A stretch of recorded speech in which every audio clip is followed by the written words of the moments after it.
รรมะคำสอนอันเกิดจากไตรปิฎกก็ตามครูบาอาจารย์ก็ตามหรือประวัติครูบาอาจารย์ก็ตามสำนักนั้นสำนักนี้ก็ตามพวกเขาจะไปตกหลุมพรางในการวิพากษ์วิจารณ์ยืนยันตัดสินอันนั้นผิดอันนั้นถูกพระไตรปิฎกผิดพระไตรปิฎกถูกหรือสำนักนั้นสอนผิดสำนักนี้สอนถูกครูบาอาจารย์องค์นั้นจริงหรือบ่จริงนี่แหละอย่ามั่วไปวิพากษ์วิจารณ์ไปตกหลอกตกหลุมพรางมันเด้อสิ่งเหล่านี้เนิ่นช้าเสียเวลาและก็เกิดบาปกรรมแก่ตนพร้อมเลยบ่ฮู้จักว่าสิเอาอันใดมาเพื่อที่จะพัฒนาตนเอามาพัฒนาเจ้าของเด้ความผิดของผู้อื่นก็เป็นคู่ของเฮาความถูกของผู้อื่นก็เป็นคู่ของเฮาเด้ทั้งเบิดเฮาให้เฮาเอามาพัฒนาตนเองเด้พัฒนาตนเองในการยกจิตออกจากความยึดมั่นถือมั่นออกจากอารมณ์นี่เด้ให้เอามาพัฒนาตัวนี้เด้บ่แม่นไปมั่วแต่วิพากษ์วิจารณ์อันนั้นผิดอันนั้นถูกอยู่แตะกับหลักการเลยเป็นอัตตาตัวตนเจ้าของเองความผิดความถูกก็เลยเป็นอัตตาตัวตนของตัวของเองว่าธรรมะอันใดก็สร้างเถอะนะบ่สิเป็นคำจากพุทธเจ้าคำพระสงฆ์สาวกหรือบุคคลคนธรรมดาแม้กระทั่งเสียงนกฮ้องเสียงใบลมพัดใบไม้หรือใบไม้มันหลวงมันหล่นมันขาดหรืออากาศที่มันเปลี่ยนแปลงเดี๋ยวร้อนเดี๋ยวหนาวการเว้นการคืนล้วนแล้วแต่เป็นธรรมชาติเกิดขึ้นตั้งอยู่ดับไปทั้งนั้นเลยล้วนแล้วแต่เป็นอนิจจังเป็นอนัตตาบ่มีสิ่งใดจีรังยั่งยืนพระไตรปิฎกแท้ที่เฮาเรียนรู้และศึกษาเฮาก็ศึกษาจากตาจากหูเฮาเองนี่แหละกว่าสิมาจารึกพ่อได้เป็นแบบอย่างและแนวทางบ่แม่นว่าไปวิพากษ์วิจารณ์อยู่ในพระไตรปิฎกหรือคำสอนองค์ใดก็แล้วแต่นั่นแหละใบไม้มันตกลงมาแต่เพิ่นน้อมเข้ามาสู่ตัวเองแล้วน้อมเข้ามาพระอรหันต์บางองค์เพิ่นก็ยังเห็นแค่ใบไม้มันเหลืองสักครู่หนึ่งลมพัดมันหล่นออกจากขวัญปิวตกลงสู่ดินเพิ่นก็ยังบรรลุธรรมใดนั่นแหละจังว่าโดยแล้วมันเป็นธรรมชาติของมันที่มีอยู่จังสั่นแหละแต่ว่าเฮาไปฝืนธรรมชาติฝืนความเป็นปกติธรรมดาในสิ่งใดเกิดสิ่งนั้นดับสิ่งใดเกิดสิ่งนั้นดับบ่ควรก็ไปยึดมั่นถือมั่นจากสิ่งจากอย่างและหลายอย่างยิ่งเฮาไปวิพากษ์วิจารณ์ออกนอกศาสนาอื่นๆจังซี่โอ้ยหังไปไกลนั่นแหละหังไปไกลเลยมายึดติดถือมั่นในอัตตาตัวตนว่าศาสนากูดีศาสนาผู้อื่นบ่ดีเลยบ่เห็นความจริงฟังดีๆเลยบ่เห็นความจริงเกิดกับดับความจริงอนิจจังอนัตตานี่เด้บ่แม่นว่าคำสอนของพวกนั้นบ่จริงคำสอนของพวกนี้จริงเห็นบ่ล่ะเลยบ่เข้าใจธรรมชาติเกิดดับธรรมชาติปกติมันเป็นของมันแบบนั้นก็ได้เกิดผู้นั้นตายต้นไม้ได้เกิดต้นนั้นตายนี่แหละมีกลางเว้นกับมีกลางคืนนั่นแหละนี่เห็นไหมธรรมชาติง่ายๆนี่นึงเด้วันนี้เฮาไปศึกษาแล้วจากพระไตรปิฎกหรือว่าได้ยินได้ฟังมาแม้นเรื่องศาสนาอื่นๆก็ช่างนำมาพัฒนาตัวเองนำมาพัฒนาตัวเองเพื่อให้เกิดความปล่อยวางเพื่อให้เกิดความเห็นจริงรู้แจ้งเห็นจริงเข้าถึงความจริงในอนิจจังอนัตตาเด้ยอดมันอยู่ในอนิจจังอนัตตานี่มันเด้บ่ไปได้ยุ่งหม่องอื่นเด้ตัวเองเกิดตัวเองก็ต้องตายอยู่แล้วนั่นแหละจังว่าอย่าไปมั่วจมอยู่กับหลักการวิพากษ์วิจารณ์นั่นผิดอันนั้นถูกอันนั้นหลายอย่างสิ่งใดสิ่งน้อมนำเข้ามาเป็นประโยชน์ทั้งบุคคลและสัตว์ได้เห็นเลยจะไปถืออิทธิพลของคนที่อื่นๆมาลั่งต่อของไว้เพื่อบ่ให้เฮาเฮ็ดสร้างความดีได้นั่นแหละจังว่าหลายๆคนยังตกอยู่ใต้อิทธิพลของคำบอกผู้อื่นของสายตาผู้อื่นของสำนักอื่นๆอยู่ทิ่มให้เบิดนี่แหละจังว่าธรรมะนี่คือความจริง ธรรมะแปลว่าความจริงของสรรพสิ่งทั้งหลายทั้งปวงมีความเกิดเป็นธรรมดามีความดับเป็นธรรมดาเฮาบ่ควรเข้าไปยึดมั่นถือมั่นแต่ว่าเฮาสิเรียนรู้การใช้ชีวิตโดยการปกป้องตนเองด้วยการไม่ไปทำร้ายบุคคลผู้ใดผู้หนึ่งเสียชีวิตและทรัพย์สินตลอดทั้งคนและสัตว์เรียนรู้ที่จะทำตนเป็นที่พึ่งของตนด้วยการช่วยเหลือบุคคลผู้อื่นทั้งคนและสัตว์บ่แม่นแค่สัตว์ธรรมดาสัตว์ลึกลับเข้าไปอีกก็ยังมีแล้วสิ่งใดมันเป็นประโยชน์ทำสิ่งนั้นบ่ต้องไปสนใจคำบอกของคนเมื่อเฮาระลึกดีแล้วตรวจสอบตัวเองดีแล้วการกระทำจึงได้กระช่างที่ไม่เป็นไปด้วยการเบียดเบียนทำร้ายผู้ใดผู้หนึ่งทั้งคนละสัตว์ให้เสียชีวิตและทรัพย์สินอันนั้นเป็นอันว่าบ่มีผิดก็แล้วกันผิดเขาก็ช่างแต่ว่าผิดธรรมบ่ผิดกฎแห่งกรรมบ่เป็นไปหรือความเป็นเจ้าของเดือดร้อนในขณะที่ก่อนทำขณะทำและหลังทำบ่มีเดือดร้อนนั่นแหละเฮ็ดเลยจังว่ามันหลายๆอย่างที่พวกเฮาได้ยินได้ฟังมาหรือคือตะกี้น่ะแค่เขาคนเด้เขาทำมาหากินเลี้ยงลูกเมียเขาเห็นแก่โตฆ่าสัตว์ลักทรัพย์ปล้นจี้อยู่พอแต่เขามาบอกความนั้นตรงนี้รู้สึกว่าสิย่านเขาย่านตกอยู่ใต้อำนาจอิทธิพลของคนอื่นซึ่งไม่เกี่ยวกับเราเบิ่งมันธรรมดาเด้เขาบ่ไม่เห็นเฮาเด้นี่แหละจังว่าพวกเฮาให้เกิดความสามัคคีเด้อสามัคคีเกิดหยังขึ้นก็สร้างร่วมกันเป็นหนึ่งพวกเฮาสร้างเองพวกเฮาเฮ็ดเองคนนอกเขาบ่มาฮู้นำเฮาเด้อยากว่ายกตัวอย่างเช่นสมัยพุทธกาลพระเจ้าปัสเสนที่โกศลยกไปตีเมืองเวสาลีตีแล้วตีอีกถึง10ครั้งบ่อาจสามารถที่ตีเมืองนั้นได้เลยเข้าถามพุทธเจ้าพุทธเจ้าเหตุผลประการใดพระเจ้าครับมันเป็นหยังคือยังตีเขาบ่ได้เมืองเวสาลีมีการประชุมกันเนืองนิดนั่นแหละเห็นบ่ล่ะอัฏฐสัมมาสมาหิตามีความเห็นพ้องต้องกันล้มด้วยกันยืนด้วยกันเป็นความแน่วแน่นคือความสามัคคีนั่นแหละเป็นพลังที่ปกป้องได้ทุกอย่างนั่นเองเห็นป่ะและขณะพระเจ้าพระเศียรว่าเก่งๆใหญ่ๆไผกับย่านกับเกรงมีเวสาลีบ่ย่านต่อเขามีการมันประชุมกันเนืองนิดสร้างความเข้าใจซึ่งกันและกันและเอิ้นว่าอัฏฐะหมายถึงข้อคิดข้อธรรมข้ออัดข้อคุยปรึกษากันแล้วลงเห็นความรู้เป็นอันเดียวกันเห็นเป็นหนึ่งเดียวกันอัฏฐสัมมาสมาหิตานั่นแหละร่วมคนทั้งหลายแล้วก็มีความเห็นเป็นหนึ่งเดียวกันอย่าไปสนใจคนภายนอกนะนี่แหละทั้งว่าเขาเจ้ายังแข็งแกร่งได้ มันก็มีมาจังซี่แหละเฮาเรียนรู้ที่จะปกป้องตนเองเห็นบ่เรียนรู้มาจากพระไตรปิฎกพระเจ้าปัสเสนคือตีเมืองนี้บ่ได้เมืองนี้มีหยังเกิดขึ้นเมืองนี้มีการมันประชุมกันสร้างความสมัครสมานสามัคคีให้เกิดความเข้าใจกันและบ่เห็นแก่ตัวนี่คือสำคัญนะสิ่งใดสิมันสิแตกได้มันก็แตกได้โดยคนภายในเด้อคนภายในบ่มั่นใจคนภายในบ่แข็งแกร่งพอคนภายนอกมาแย่มายุแบบนั้นแบบนี้ไหลไปตามเขาหลายๆคนที่เป็นนะยกตัวอย่างมันมีผู้เป็นอยู่แล้วล่ะความเห็นแก่ตัว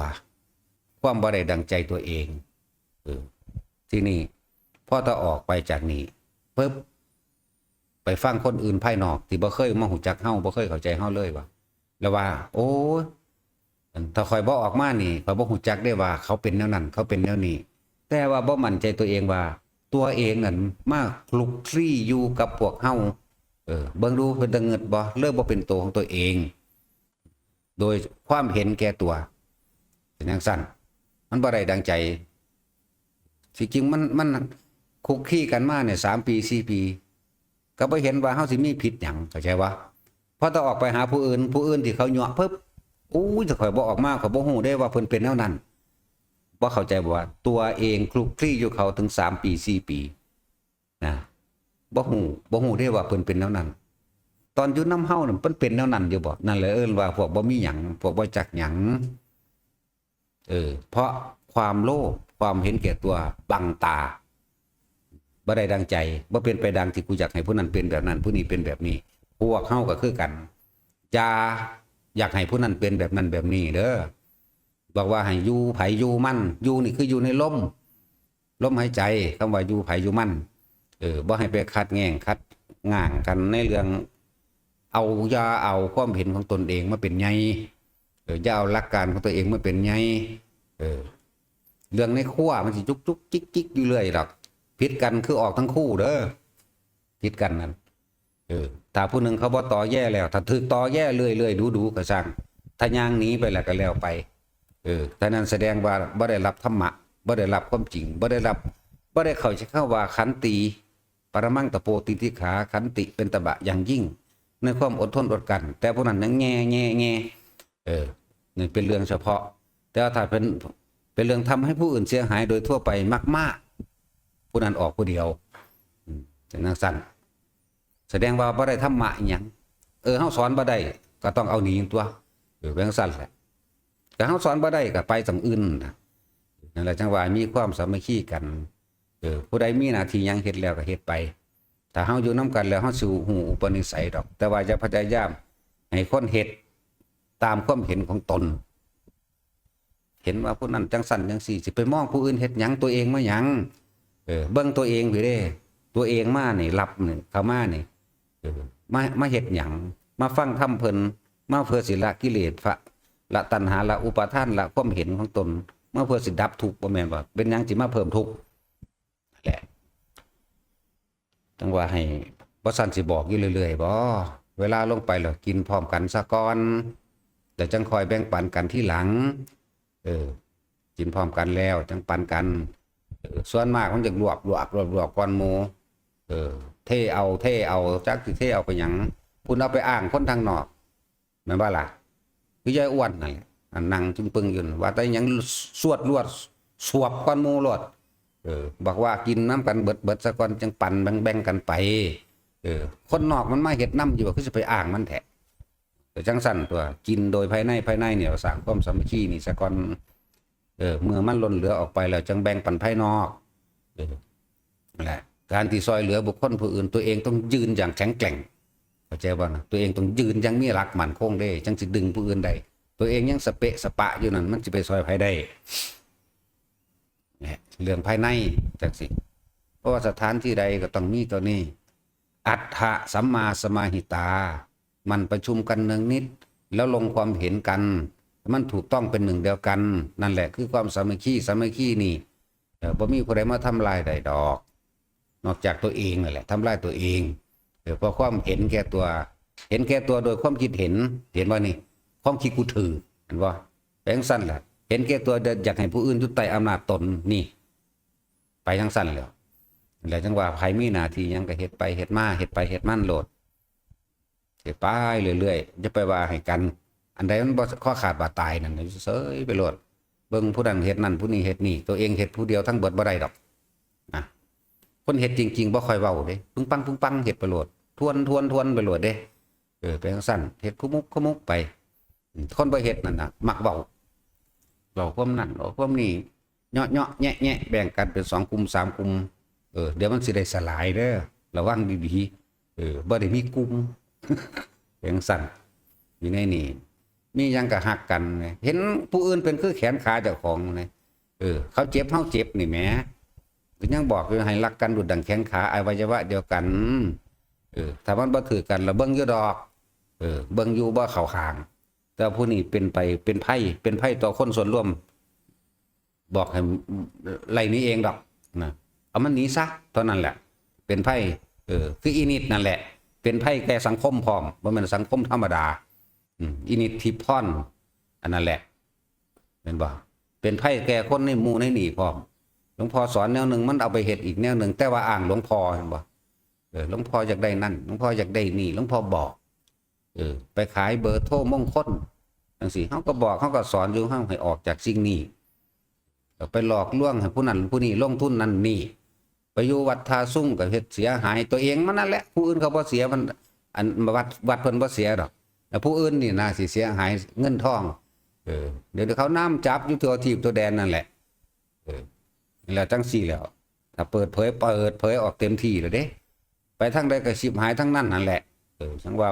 อย่าไปคบอย่าไปใกล้มันเด้อผู้ใดก็ดีทิพพรเทพระพงษ์เสือเล่นซื้อนิดคำบอกมันเก่งขนาดเลยมันหลอกลวงคนเสือเฮาหูอยู่ดอกแต่เฮาพยายามให้โอกาสมันนะ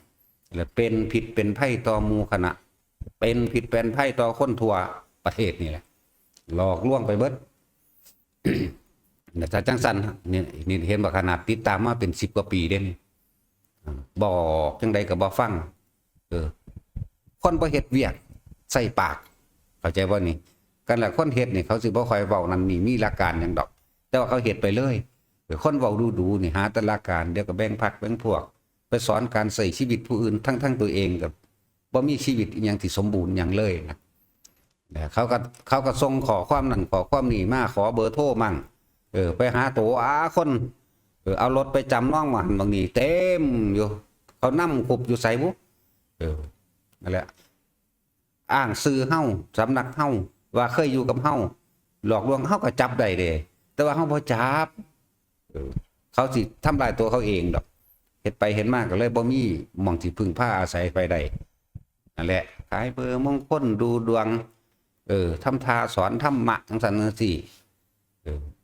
สอนธรรมะเบิ่งอนาคตผู้อื่นแต่ว่าบ่ฮู้เจ้าของนั่นแหละฟังดีๆเด้อผู้นั้นจังซั่นผู้นี้จังซี่พายวิจัยวิจารณ์แต่ภายนอกแต่ว่าฮู้เจ้าของจังซั่นแหละว่าคือพวกเฮาล่ำเรียนพระไตรปิฎกอ่านประวัติพ่อแม่ครูอาจารย์ได้ยินได้ฟังธรรมพระแต่ละองค์ทะลุแสดงบ่ให้ไปยืนยันตัดสินความผิดความถูกเด้สิ่งใดควรที่น้อมเข้ามาเพื่อเป็นประโยชน์แก่ตนและคนอื่นทำเลยทำเลยโดยเอาตัวนี้มาเป็นเครื่องวัดผลของตนเองว่าเฮาสิมีโทษบ่มีโทษการกระทำของเฮาเองไม่เป็นไปเพื่อการทำร้ายเบียดเบียนผู้ใดผู้หนึ่งเสียชีวิตและทรัพย์สินตลอดทั้งคนและสัตว์ให้เสียหายก่อนทำขณะทำและหลังทำเลยประโยชน์อย่างเดียวประโยชน์ผู้อื่นอย่างเดียวบ่เปลี่ยนประโยชน์ตนนั่นแหละ คือเฮาบ่ได้ไปหวังว่าเขาสิมายกย่องเฮาบ่ไปหวังว่าเฮาสิรวยเฮาบ่ไปหวังใดเลยแหมเฮ็ดไปเลยอันนี้มีประโยชน์เฮ็ดไปเถอะจังว่าจะพากันหลงกลจอมจมอยู่กับคำชักชวนชักจูงของคนนั้นคนนี้เด้อชักจูงคือเขาจะเอาหลักการเหตุผลของเขาล่ะมาชักจูงเจ้าพวกเจ้าเฮ็ดทั้งนั้นผู้นั้นบ่ดีผู้นี้บ่ดีหรือสำนักนั้นบ่ดีสำนักนี้สอนบ่ถูกหรือพระไตรปิฎกบ่ถูกอันนั้นผิดอันนั้นถูกหยุดบ่ต้องไปสนเด้อพวกเฮาเด้อน้อมเข้ามาอันใดที่มันเป็นไปเพื่อการปล่อยวางเอาอันนั้นพระไตรปิฎกมาจากธรรมชาติบ่ได้มาจากว่าบุคคลผู้นั้นผู้นี้สิตัดสินได้นั่นเพิ่นว่างแปรผังแปลนผังแนวทางไว้ให้พวกเฮาแล้วเฮาสิเดินตามข้อใดถนัดอันใดเฮ็ดอันนั้นบ่แม่นว่าเฮาสิไปง่มอยู่หั่นยิ่งไปเว้าเรื่องนอกศาสนาอื่นทั้งไปไกลคือคำสอนพระเจ้าเพิ่นบอกไว้เลยพุทธศาสนานี่บ่มีผู้ใดทำลายได้ดอกนอกจากคนในคำว่าพุทธศาสนาเองทำลายกันเองพุทธบริษัท4ภิกษุนี่โตรายกาศภิกษุณีที่2เห็นบ่ล่ะอุบาสกอุบาสิกาต้องแยกแยะออกปฏิบัติธรรมกับบ่ปฏิบัติธรรมพร้อมนี่ผู้บ่ปฏิบัตินั่นแหละมันสิทำลายเขารู้จักบ่ว่าเข้าวัดเข้าว่ามาทานมาเฮ็ดศีลกินทานอันแนวนี้บ่ทันได้เรียกว่าปฏิบัติธรรมเด้มาทำบุญทำทานซื่อปฏิบัติจริงๆต้องเบิ่งเข้ามาในใจเจ้าของเองเบิ่งเข้ามาพี่รู้เข้ามาอันนี้ควรอันนี้บ่ควรอันนี้สมควรสิปล่อยวางแบบนั้นแบบนี้เห็นอนิจจังเห็นทุกข์เห็นอนัตตาเห็นอริยสัจสี่เห็นธรรมชาติว่าความมันเป็นแบบนี้ของมันเนาะธรรมชาติเกิดดับเนาะนี่พี่ได้คนปฏิบัติธรรมแต่ว่ามันติดตะผู้รู้หลายๆนั่นแหละที่มาทำลายกันเองศาสนาอื่นทำลายบ่ได้เขาบ่รู้หรอกเขาบ่มารู้เขาบ่มาอ่านพระวินัยเขาบ่อ่านพระวินัยพระไตรปิฎกนำเฮาดอกเป็นจังซั่นแต่ของนี่เลื่อนอื่นว่าอวดรู้อ้างรู้จดจำมาเป็นหลักการของตนแล้วพยายามยุยงให้คนเข้าข้างเจ้าของเองสร้างสมัครพรรคพวกเห็นบ่ล่ะสร้างสมัครพรรคพวกเกิดความแตกแยกกันตัวอะไรจังบอกว่าศาสนาอื่นบ่ทำลายได้นั่นแหละภิกษุนี่อุบาสกอุบาสิกาผู้ปฏิบัติภิกษุบ่ปฏิบัติก็มีบัดนี้จังซั่นแล้วภิกษุนี่ปฏิบัติแล้วบ่ปฏิบัติก็มี มันเป็นซื่ออันนั้นซื่อจึงบอกว่าเหตุให้ความเสื่อมทั้งหลายก็คืออันนี้อย่างหนึ่ง แต่ว่าถ้าว่าตามความเป็นธรรมชาติโดยปรมัตถสัจจะอันสูงสุดแล้วสิ่งใดเกิดสิ่งนั้นดับศาสนาพุทธเกิดศาสนาพุทธได้ดับศาสนาได้เกิดศาสนานั้นก็ดับคนเกิดคนก็ดับตายโลกเกิดโลกก็ดับสิ่งใดสิ่งหนึ่งเกิดเป็นธรรมดาสิ่งนั้นดับเป็นธรรมดานี่ว่ามองมันสุดแต่ว่าก่อนมันที่สุดจริงๆเขาสิดำเนินชีวิตแบบไหนปัจจุบันมรรคมีองค์8ถ้ามีความเห็นถูกต้องตามความเป็นจริงแล้วบ่มีปัญหาเลยได้สัมมาทิฏฐิตัวเดียวได้ทั้งเบิดอริยมรรคก็คือมรรคมีองค์8นั่นแหละนั่นแหละหนทางของพระอริยะเจ้าทั้งหลายก็ดี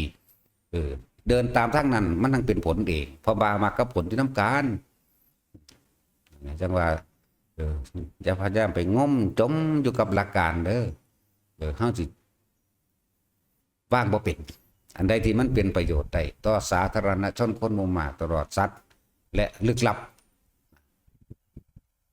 มันทางมีดอกผู้ใดปฏิบัติทางเห็นดอกเป็นประโยชน์ต่อเขาก็เฮ็ดไปล้วนแล้วแต่เฮาเรียนรู้ที่สิปกป้องตนเองด้วยการไม่ไปทำร้ายผู้อื่นเรียนรู้ที่จะทำที่พึ่งแห่งตนคือการช่วยเหลือบุคคลผู้อื่นเด้แต่ว่าบัดนี้ทั้งหมดทั้งสิ้นเนี่ยเป็นไปเพื่อความหลุดพ้นแห่งตนได้บัดนี้หลุดพ้นไปโดยบ่หวังสิ่งใดตอบแทนมันหลุดเบิดนั่นแหละบ่หวังหยังแล้วมันสิเอาหยังมาเกิดมาเป็นเสื้อเกิดบัดนี้คือกันพวกเฮานี่ธรรมะของพวกเปิดเผยจากบ่เปิดเผยปิดบังมันเศร้าหมองพวกมีฝีซ่อนเล่นอยู่ในกายของเจ้าของเองนะย่านคนมาสู้หมองมันเป็นฝีใจบ่ล่ะแตกออกมานี่กับเลอะเทอะบาดเจ็บตัวเองเหมือนกันคนมีความผิดที่ซ่อนเล่นอยู่ในใจถ้าผู้ใดมีสะกิดปั๊บขึ้นมาหนึ่งอาการออกอย่างสั้นแต่พวกเขาเนี่ยเทถิ่มเบิดเลยมียังเบาสู้กันฟังโหลดผู้นั้นเป็นทั้งสั้นผู้นี้เป็นทั้งซี่ยายอ้วนเห็นแก่โตยายอ้วนเอาขนมก้อนหมูยายอ้วนเทเอากว่าหมูยายอ้วนหาบใส่พุ่นหาบไปพี่เขาก็บอกโหลดให้ปรับปรุงตัวเองได้นั่นนะจากว่าล่ะทั้งสั้นแล้วผู้นั้นทั้งสั้นทั้งสี่ก็เบาไปแต่ปรับปรุงตัวเองบ่ได้คนหมู่มากเขาเบียดออกได้บาดทั้งสั้นแหละทุกคนนั่นแหละถึงเบิดนั่นแหละอยู่นี่ถึงเบิดอย่าว่าลึงเด้อีวึงถึกนักก็มูเด้แต่ว่ามันทนเห็นบ่ล่ะมันได้แม่นเส้นเด้อสิบอกให้เด้อนั่นแหละถึกนักก็มูแต่ว่าผ่านใดนี่เห็นบ่อย่างสั่นพวกใดอยู่ใกล้พวกนั้นถึกพอกองวันนี้ถึกเบิดเห็นบ่บ่ได้เกี่ยวกับเฒ่านี่คือธรรมะอย่างว่าล่ะอย่างสั่นนั่นก็ถึกเด้บ่แม่นว่าบ่ถึกเด้อยายเล็กนั่นเห็นบ่น่ะเตเสะนั่นน่ะผีเปรตเด้อนั่นฮู้จักว่านั่นน่ะว่าแต่เห็นหยังเขาเขาบ่อยากได้โลดตอนอยู่เฮือนบ่เป็นหยังเห็นจักว่าพอแต่ไม่เห็นแล้วมันจากโลได้โลดคือกันแหละก็มีไอ้นางเนาะทำทาเสื่องไปให้กันตั้งแต่เอาน้ำกันนั่นแหละเอาไปเอามันถึงเบิดมันเกี่ยวกันอยู่บ่บัดนี้นะให้ละตัวเองได้ว่าแม่นให้นั่นนี่ที่ว่าให้นะพากันร้อยบันไดกระสร้างเห็นคือเก่ามันบ่ใช่เล็กยืนอยู่ข้างหลังล่ะเนาะเอาพ่อเขาแซ่บแล้ววัน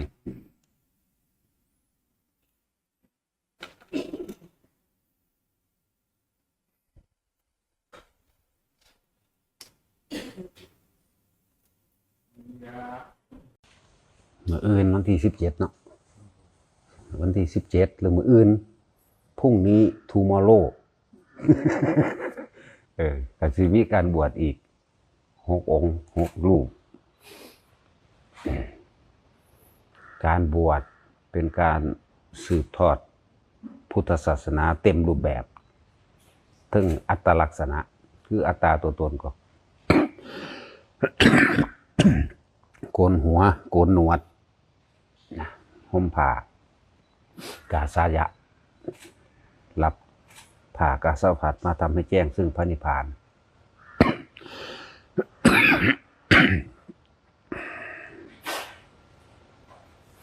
จังว่าถ้าอยากรักษาศาสนาแท้ๆนะ จริงๆเล่นมันก็ตรงทั้งรูปแบบมันเด้อัตลักษณะคืออัตตาตัวตนก็ต้องแต่งตัวท่าทางลักษณะของนักบวชเป็นแบบนี้ภิกษุเป็นแบบนี้แล้วก็ทรงธรรมก็แสดงธรรมหรือว่าศึกษาธรรมแล้วก็จังรับใส่ธรรมการเป็นผู้นำทางจิตวิญญาณตัวเองก็ต้องอย่างน้อยๆเฮาก็บ่หนีออกจากพระสูตรบ่หนีออกจากเอวเมสุตังนั่นแหละ แม่นเฮาสิบ่ทันได้บรรลุหรือรู้แจ้งเห็นจริงตามนั้นก็ตามก็ต้องอาศัยพระสูตรนั่นแหละบวชเข้ามาแล้วก็ต้องอาศัยเครื่องรักษาตัวเองคือพระวินัยพระวินัยเป็นเครื่องรักษานักบวชจะต้องศึกษาพระวินัยซะก่อนเพราะว่าเฮาบ่ฮู้อันใดควรอันใดบ่ควร มันจังเต็มอัตลักษณะของผู้สืบทอดพุทธศาสนาแท้ๆแต่มันมีแต่ทำคำสอนไปอยู่ในคาบของคนบ่โกนหัวบ่ห่มผ้าเหลืองใส่กางเกงยีนอยู่หั่นใส่รองเท้าใส่หมวกอยู่หั่นกินลาบกินก้อยอยู่หั่นมันสืบบ่ได้ดอกนั่นแหละจังว่าถ้าบ่มีภิกษุนักบวชสืบทอดรักษาสถานที่หรือแผ่นดินแผ่นธรณีแห่งหมู่คณะสงฆ์ภิกษุสงฆ์เอาไว้นั่นนะมันอยู่มาได้บ่ได้ฮอดพี่ทุกอย่างก็ต้องเป็นเหตุเป็นปัจจัยอาศัยพึ่งพาซึ่งกันและกันเป็นเครื่องหนุนเนื่องกันมากตัว หลายคนก็บอกว่าให้เอาตะโตถ้ำมันก็จังสั้นแหละมันมีผู้ใดสิเข้าไปฟังมันมีผู้ใดสิเข้าไปเบิ่งบ่ล่ะตะโตถ้ำ มันก็ต้องมีจังซี่ครับอาศัยรูปร่างกายคนก่อนพุทธเจ้าก็คนก็อาศัยคนแบบนั้น อาศัยคนมากเพิ่นก็เข้าไปฝึกหัดศึกษาในใจของเพิ่นเองได้รู้แจ้งออกมาแล้วเพิ่นจึงนำมาก็เอาคนนี่ได้ล่ะสืบทอดมาเรื่อยๆนะแต่ว่าเมื่อคนผู้นั้นตายไปแล้วก็ต้องอาศัยวัตถุเป็นพยานเป็นหลักฐานสืบทอดโดยหลักฐาน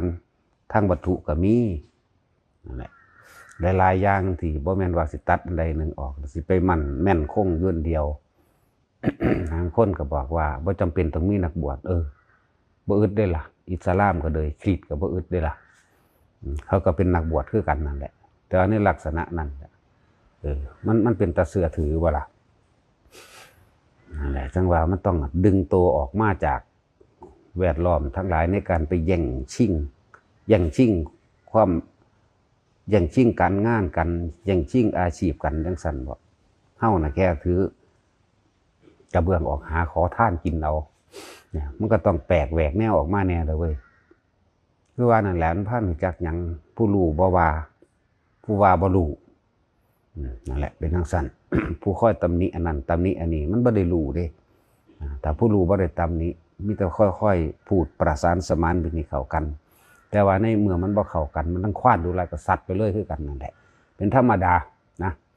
ของบางอย่างการทำผิดโดยสายตาชาวโลกอาจสิถูกโดยทำก็ได้นั่นแหละมันบ่แม่นเรื่องที่สิมาเว้าเอาแค่หน้าเดียวแล้วเฮาทุ่มเททั้งชีวิตเนาะภาษาคนผู้นั้นยังอยากรวยอยู่ยังซื้อหวยเล่นเบอร์อยู่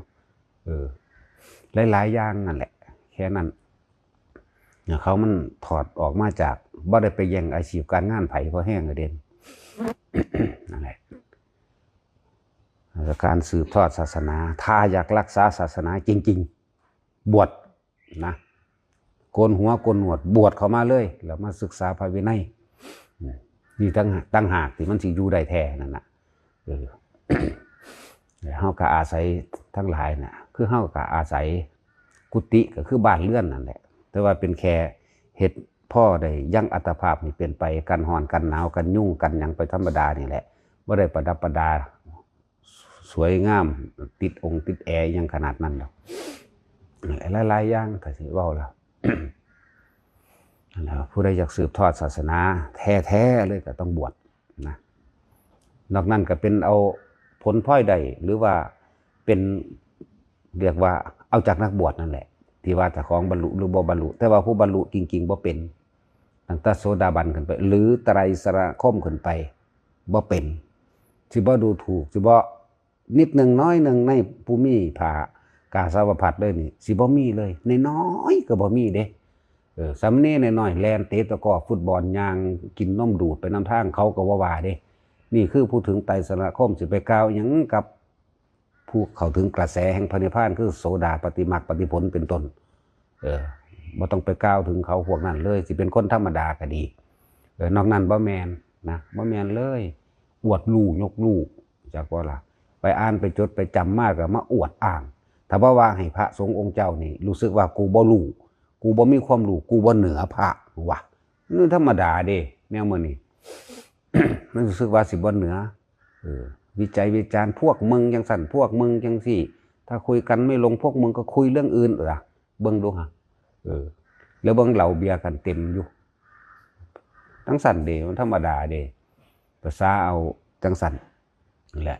ถึงว่าอยากสืบทอดจริงๆนะบวชนะพุทธเจ้าสรรเสริญนักบวชสรรเสริญมากที่สุดเลยภิกษุสงฆ์ทั้งหลายขนาดนางประชาบดีโคตมีเฮ็ดผ้าจีวรไตรจีวรครบสุดมาเลยนี่ถวายพระพุทธองค์ก็บ่เอาถวายลำดับของสงฆ์ไหลไปเรื่อยๆก็บ่เอาจนถึงที่สุดภิกษุบวชใหม่ไหมแล้วเพิ่นก็แสดงคุณของหมู่สงฆ์นี่ได้มากที่สุดเพิ่นเลยสรรเสริญนักบวชนะใครอยากสืบทอดศาสนานี่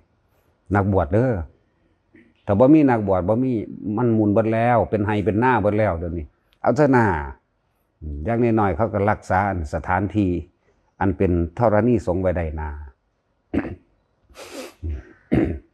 จังว่าคือจังพวกสร้างบอกว่าสร้างพระพุทธรูปได้บาปไม่ได้บุญเลยสั่นก็แล้วแต่สู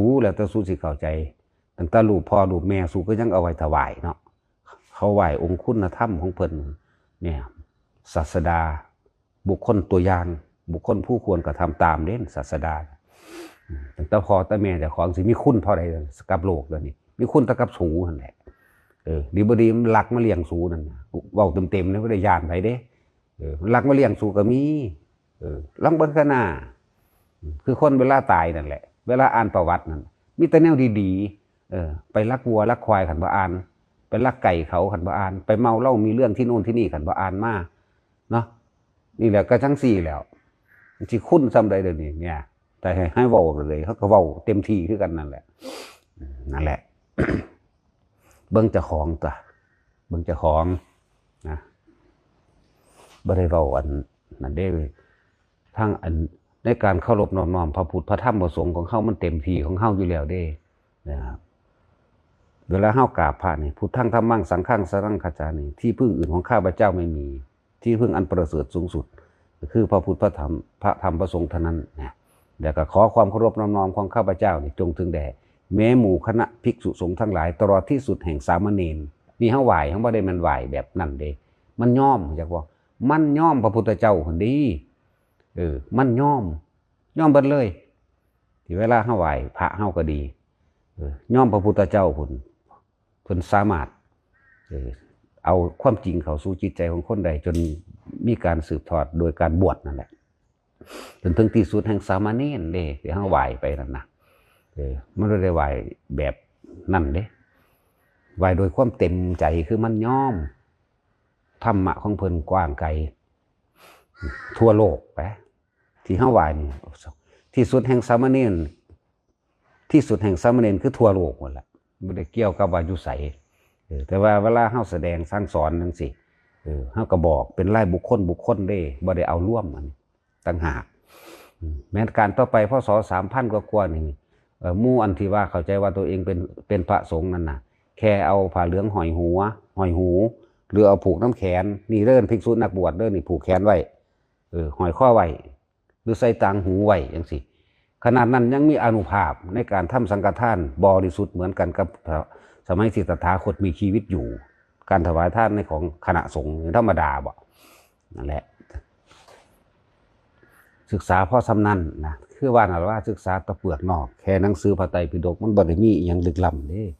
คุณให้มันถึงจิตทุกอย่างเกิดจากจิตผู้ใดทำจิตหนึ่งให้เพ่งอยู่เป็นอารมณ์เดียวเป็นหนึ่งได้ความละเอียดมันลึกล้ำเข้าไปของมันเองดอกทุกอย่างเกิดจากจิตจากรู้ยังกระรู้อยู่ในจิตเองนั่นแหละกามภพรูปภพอรูปภพทั้งหลายก็เกิดจากจิตคือความคิดถึงอดีตเมื่อคิดถึงอดีตแล้วอยากให้เป็นแบบนั้นไปแบบนี้หรือว่าอยากให้คงทนถาวรนั่นอนาคตก็เกิดนั่น นั่นแหละกามภพบ่ว่าสิเป็นมนุษย์บ่ว่าสิเป็นโลกนรกหรือว่าสิเป็นสวรรค์เนี่ยกามภพรูปภพก็คือพวกภพทั้งหลายอรูปภพกับพวกอรูปภพทั้งหลายเนี่ยเกิดจากจิตเบิดถ้าผู้ใดอยากเกิดก็จะคิดเท่านั้นแหละง่ายๆถ้าผู้ใดว่าอยากเกิดพวกเฮาก็เห็นอยู่แล้วเกิดจริงเฮาเห็นคนเกิดจริงเฮาเห็นคนตายจริงเจ็บจริงปวดป่วยจริงเกิดแก่เจ็บตายจริงนี่ไหมนี่มันสิ่งที่เฮาเห็นแหละแล้วมันก็น้อมมาหาเฮาก็ต้องตายแบบนั้นจริงๆคือกันเลยล่ะตอนเจ็บตอนปวดตอนป่วยนั่นน่ะเวลาเคยโทษพูนโทษพี่บ่ตะของเองไหมโอ้ยเป็นน้ำมันนั่นเป็นน้ำมันนี่เป็นน้ำผู้นั่นเป็นน้ำผู้นี่เด้มันสิโทษผู้อื่นนอกจากตนเด้ส่วนมากเอาประสบการณ์จากของแล้วเวลาเจ็บปวดเวลาป่วยไหมโทษไปแล้วก็ไปขออาศัยผีสางนั่งใหม่ต่างๆนานาสารพัดในการที่สิรักษาตัวเองนั่นเห็นบ่ล่ะบ่ได้เบิ่ง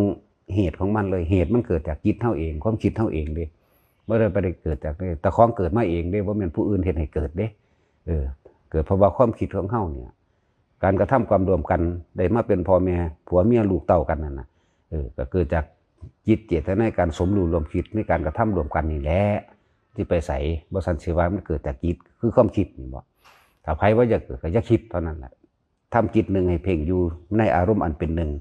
ไม่ได้ยากเดี๋ยวมันเห็ดอยู่คือเฮาเห็ดนี่หนึ่งเด้เกิดยังขึ้นก็จะคิดจะไปคิดต่อแม่นความคิดอันใดก็แม่นความคิดมันสิเกิดอยู่กับสร้างบัดนี้แต่ว่าบ่มีความในอยากได้อยากเป็นนี่บ่มีความอยากได้แบบนั้นแบบนี้อยากเป็นแบบนี้แบบนั้นนี่ไหมมันจบอยู่มองนี้นั่นเด้อารมณ์มันก่อบ่ได้เกิดบ่ได้มันก็ดับภพดับชาตินั่นแหละทรงฌานเห็นอยู่แค่นี้สมถะวิปัสสนาตีคู่กันไปตัวเฮาสิรู้ได้เพราะจิตหนึ่งนี่แหละเว้นจากจิตแล้วก็บ่มีหยังอีกละเว้นจากจิตคือเว้นจากบ่มีการคิดบ่มีการนึกอยากให้ได้ให้เป็นมันก็ว่างของมันจังสั้นมันก็บ่เกิดคำว่าเว้นจากจิตนั่นนะคือความคิดจากกะละ พุทธะก็อยู่ในเฮานี่แหละรู้ตื่นในใดก็รู้ในเฮาเองพุทธะเลยแปลว่าผู้รู้นี่รู้ยังก็รู้ทุกอย่างรู้ทุกสรรพสิ่งรู้สุขสรรพสัตว์รู้สุขสรรพอย่างนั่นแหละถ้ามันรู้ไปเบิดทุกอย่างจังสั้นแล้วก็บ่มีความคิดความนึกในความอยากได้อะไรอยากเป็นมันก็ดับจากสิ่งทั้งปวงทุกอย่างคือกันนั่นแหละถึงว่าพวกเข้านั่นหาเครื่องอยู่เพ่งอยู่ในนี่ละลมหายใจนี่อุณาโลมนี่เห็นอยู่แค่นั้นเกิดยังขึ้นเท้าดึงมันขึ้นมาดึงไปดึงมามันบ่ขึ้นกับเบิ่งมันเลยซื่อๆนี่แหละแต่เฮาบ่คิดบ่นึกในความอยากได้อยากเป็นดอกอารมณ์เกิดบ่ได้ที่สุดของอริยะโดยพระอรหันต์เด้อเว้าเรื่องพระอรหันต์บัดอารมณ์พระอรหันต์คือบ่มีอารมณ์ไม่มีความรู้สึกในความพอใจและไม่พอใจยินดีก็ไม่มียินร้ายก็ไม่มีจบอยู่นี่คือที่สุดของพระอรหันต์บ่หาแต่ไล่มาดอกสังโยชน์10อันนั้นอันนี้บ่ไล่มาเลยก็ได้เอาตัวนี้วัดตัวเองโลดคนเฮามันบ่อยากได้บ่อยากเป็นแล้วมันก็บ่ค้นคว้าค้นขวายมันก็บ่คิดบ่นึกบ่ปรุงบ่แต่งทันตัวอารมณ์มันสิเกิดได้จังได๋ความยินดียินร้ายมันก็เกิดบ่ได้นี่พระอรหันต์เป็นจังซี่นั่นแหละบ่เต็มโลดส่วนโสดาสกิทาคาก็เอาศีลเอาปกติของจิตที่ไม่คิดไม่นึกในการเบียดเบียนทำร้ายผู้ใดผู้หนึ่งเสียชีวิตและทรัพย์สินนี่ตัวนี้นอกนั้นก็เหลือแต่ความอะไรยังคิดยังนึกจักว่าล่ะยังมีความผูกทั้งผูกพันทั้งอะไรทั้งผูกพันนั่นแหละเกี่ยวข้องและผูกพันรู้จักบ่ด้วยรักและผูกพันนะรู้จักบ่เคยฟังบ่เบิดตะกี้ หากเราต้องจากกันนั่นน่ะรู้จักบ่ล่ะ นั่นแหละด้วยรักและผูกพันมันที่คิดนึกถึงโอ้ยเป็นจังไดน้ออยู่จังไดน้อว่างอนาคตไว้ให้ผู้นั้นไว้ให้ผู้นี้วางแผนด้วยความหวังดีนั่นแหละจึงว่าด้วยรักและผูกพันวางแผนแบบนั้นวางแผนแบบนี้เป็นห่วงเป็นใยแต่ว่าในความคิดที่ทำลายเบียดเบียนผู้ใดผู้หนึ่งเสียชีวิตและทรัพย์สินบ่มีมีด้วยรักและผูกพันจะก็แหละถ้าเด็ดเดียวเพียงพอแล้วมันเข้าใจรู้แจ้งแล้วแม้นเฮาสิหวังดีเพียงใดก็ตามถ้าเขาบ่เฮ็ดเฮาก็เฮ็ดหยังกับเขาบ่ได้คนทั้งหลายสัตว์ทั้งหลายย่อมล้วนแล้วแต่เป็นไปตามการกระทำของเจ้าของเองโดยใจโดยเจตนาโดยจิตความคิดของเขาคิดนึกอย่างหนึ่งเฮาก็คิดนึกอย่างหนึ่งนี่นะฉ ฉะนั้นสำรวมเข้ามาที่จิตของเจ้าของเองโลดมาเฮ็ดให้มันตั้งมั่นอยู่ในลมกับอุณาโลมนี่พอละเฮ็ดซ้ำนั้นตายบ่เกิดกันแล้วกันนาเฮ็ดอยู่ซ้ำนั้นแหละรู้สึกตัวทั่วพร้อมไหมถ้าผู้ใดบ่มีความรู้สึกตัวเข้าใจบ่ใจนวลเจ้าความรู้สึกตัวได้ตลอดอยู่บ่ล่ะยังอย่าเพิ่งตัว รู้สึกตัวอยู่ในลมนี่ก็รู้สึกตัวแล้วนะถ้ารู้สึกในลมแล้วนั้นลมมันสิหายไปก็ไปรู้สึกตัวในความรู้สึกอันเป็นอุเบกขาเวทนาที่มันเป็นอาการปิติเกิดขึ้นมาถ้ารู้สึกตัวในตัวนั้นหายไปแล้วมันก็เกิดความอิ่มจิตบ่คิดบ่นึกของมันก็อิ่มเอิบๆอย่างนั้นแม้สิคิดสินึกมันก็รู้ท่านน่ะมันก็สิเป็นหยังกายเวทนาจิตนั่นแหละสิ่งทั้งหลายทั้งปวงคือธรรมกายเวทนาจิตธรรมระงับได้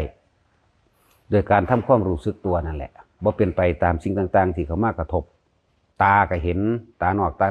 ในของหลอกของลวงของนิมิตต่างๆอย่างสิก็บ่ต้องไปคิดไปนึกต่อมันคือหยังไปหาเหตุหาผลอีหยังกับมันตาหูจมูกลิ้นกายรูปรสสัมผัสต่างๆนานาที่มันเกิดขึ้นแค่บ่คิดบ่นึกก็มาทำความรู้สึกตัวนี่มันก็พอนี่นึงเด้จักรู้สึกตัวบ่เด้อนี่ลมกับอุณาโลมนี่ล่ะผู้ใดนึบนับนุ่งๆอยู่จังสั่นได้นั่นน่ะมันเห็นหยังก็สร้างมันก็นึบอยู่พี่อยู่ในกายเฮาพี่นั่นแหละหาได้หาในกายหาในใจเฮานั่นแหละนั่นเอากายเวทนาจิตมันก็คอยเป็นไปของมันในหั่นแหละแต่ที่จริงบ่ยากเลยเด้แค่ว่ารู้ลมหายใจเข้าออกกับมันอาการปิติเกิดตรงกลางระหว่างหน้าผากซ้ำนี่เฮ็ดอยู่ซ้ำนี่ล่ะเฮ็ดจนตายพุ่นบ่เกิดอีกเอาซ้ำนั่นล่ะสิยากหยังนั่นล่ะหรือว่าความเกิดเฮาก็เห็นคนเกิดมาหลายแล้วความเกิดความแก่ความตายความปวดความป่วยตัวเองก็ยังป่วยมาแล้วแต่คิดถึงบ่บูไปโทษนั่นโทษนี่เนาะสุดท้ายตัวเฮาเองสิตายได้บัดนี้แยกกายออกมาจากจิตแยกจิตออกมาจากกายความเกิดแล้วความตายมันก็บ่มีดอกจากบ่ไรอยู่แต่มันว่างๆอยู่โดยบ่คิดอยู่โดยบ่นึกตายในลมหายใจนี่แหมบ่คิดบ่นึกแหมอัธนามันเข้าอยู่ในลมหายใจเป็นม้วนลมอยู่ในหั่นแหละจักสิว่าจังไดเนาะ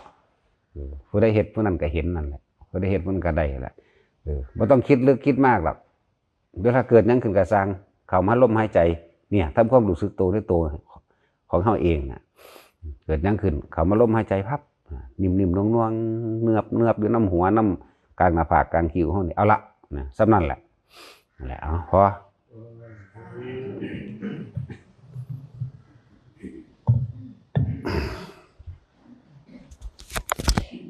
ค่อยๆปฏิบัติไปค่อยๆทำไปสะสมไปถ้าสิบอกให้ปล่อยว่างที่เดียวเลยมันกับบ่ได้เนาะ บอกมันสุดหรือไหมปล่อยว่างทีเดียวเบิดทุกอย่าง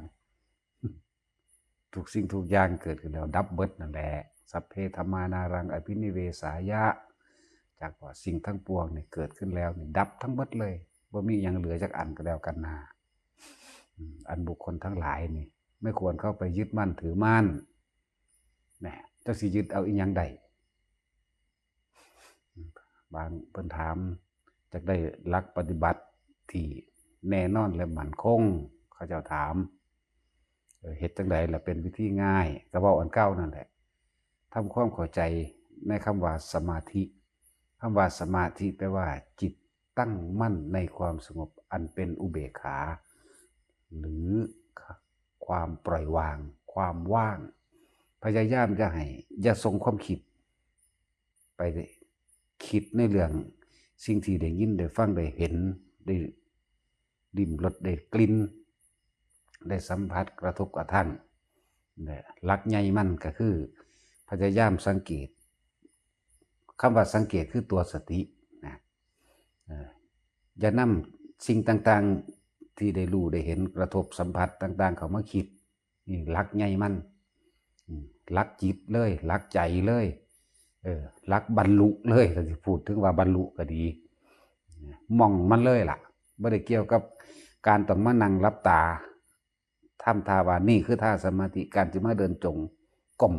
เดินจงกรมก็โดนหาความสงบนั่นแหละให้คิดตั้งมั่นอยู่ในอารมณ์มันเป็นอุเบกขาคือความว่างนั่นแหละ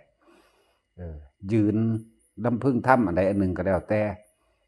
ก็เพื่อจะให้เขาถึงความว่างอารมณ์อันเป็นอารมณ์อุเบกขานั่นเองนั่นแหละบ่ได้ขึ้นกับลักษณะท่าทางบ่ได้เกี่ยวกับสูตรขาวอีกบ่เกี่ยวกันเลยนะนั่นแหละบางคนก็ว่าต้อง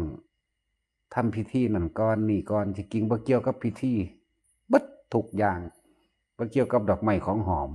บ่เกี่ยวกับการตั้งโต๊ะหมู่บูชาบ่เกี่ยวกับการอาราธนาหรือสมาทานเนี่ยเฮาพูดถึงหลักจิตเลยเกี่ยวกับใจตัวเดียวเลยพยายามอย่าคิดถึงสิ่งอื่นถ้าคิดถึงสิ่งอื่นนอกจากเจ้าของเองแล้วเป็นว่าผิดทั้งหมดเริ่มต้นแรกถ้าอยู่ในเจ้าของใดคืออยู่ในตัวเองใดหมายเอาลมหายใจหมายเอาสังเกตจิตเนี่ยเป็นอันว่าถูกทั้งหมดว่าจะที่นี่ที่มันผิดเพราะว่าเฮาไปนำสัญญาต่างๆนานามาคิดปรุงแต่งพิจารณาเกิดเป็นอารมณ์นั่นเองสัญญาจากการเห็นสัญญาจากการได้ยินสัญญาจากการได้กินได้รสสัญญาจากการกระทบกระทั่งสัมผัสอย่างต่างๆนั่นแหละถ้าดับสัญญาใดประกอบบ่มีเวทนานั่นแหละมันก็เป็นสัญญาเวทยิตานิโรธแล้วนั่นนะนี่ศัพท์ภาษาบาลีจึงบอกภาษาเฮาง่ายๆว่าตาหูจมูกลิ้นกายได้กระทบสัมผัสยังก็แล้วแต่แค่รู้สึกเพียงกายแต่ว่าจะนำเขามาคิดเมื่อบ่มานำเขามาคิดแล้วในสิ่งที่เห็นนั่นน่ะบัดดับสัญญาหยุดสัญญาบ่ปรุงแต่งสัญญาแล้วเวทนาคือความรู้สึกโดยภายในใจนี่สิเกิดขึ้นได้จังใดแล้วว่าสัญญาเวทยิตานิโรธบ่ต่อคำว่าสมาบัติสมาบัติกับเขาฌานธรรมดานั่นแหละว่าเข้าสู่ผลสมาบัติหรือเอาอาการปิติในการระงับดับเวทนาอันใดอันหนึ่งของกายเพิ่นก็เข้าฌาน4ธรรมดานี่แหละแต่ว่าเพิ่นสิเอาเข้าโดยรูปฌานหรืออรูปฌานเท่านั้นเองเวลาเจ็บไข้ได้ป่วยถ้าสิเปรียบเทียบแล้วยังยกตัวอย่างคือพระพุทธเจ้าเพิ่นสิมีโรคปวดหัวเป็นประจำ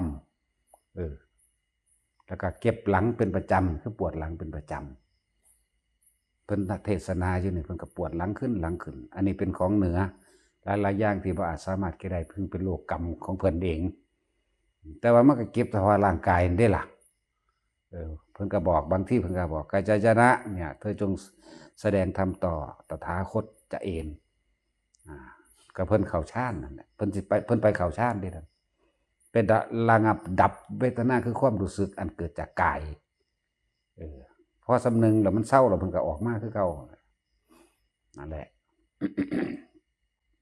ตอนที่เพิ่นกินยังล่ะสุกรมันดวะอาหารที่ปวดท้องยังรุนแรงธรรมดาคนอื่นกินตายเลยก็หม่องคนนี้นั่นแต่พระพุทธเจ้าบ่ตายนั่นก็น่าปวดท้องยังรุนแรงแต่ว่าเพิ่นทรงฌานได้บาดนี้บ่ทันได้แม่นเข้าแยกให้เป็นเด้เอาอารมณ์มันเป็นตัวอุเบกขามันเข้ามาระงับไว้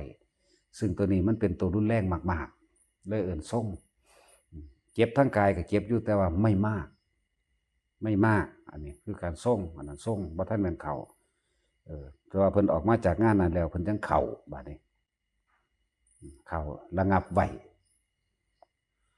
เวทนาทางกายความรู้สึกทางกายก็เลยดับไปจบไปบ่เก็บบ่ปวดนะ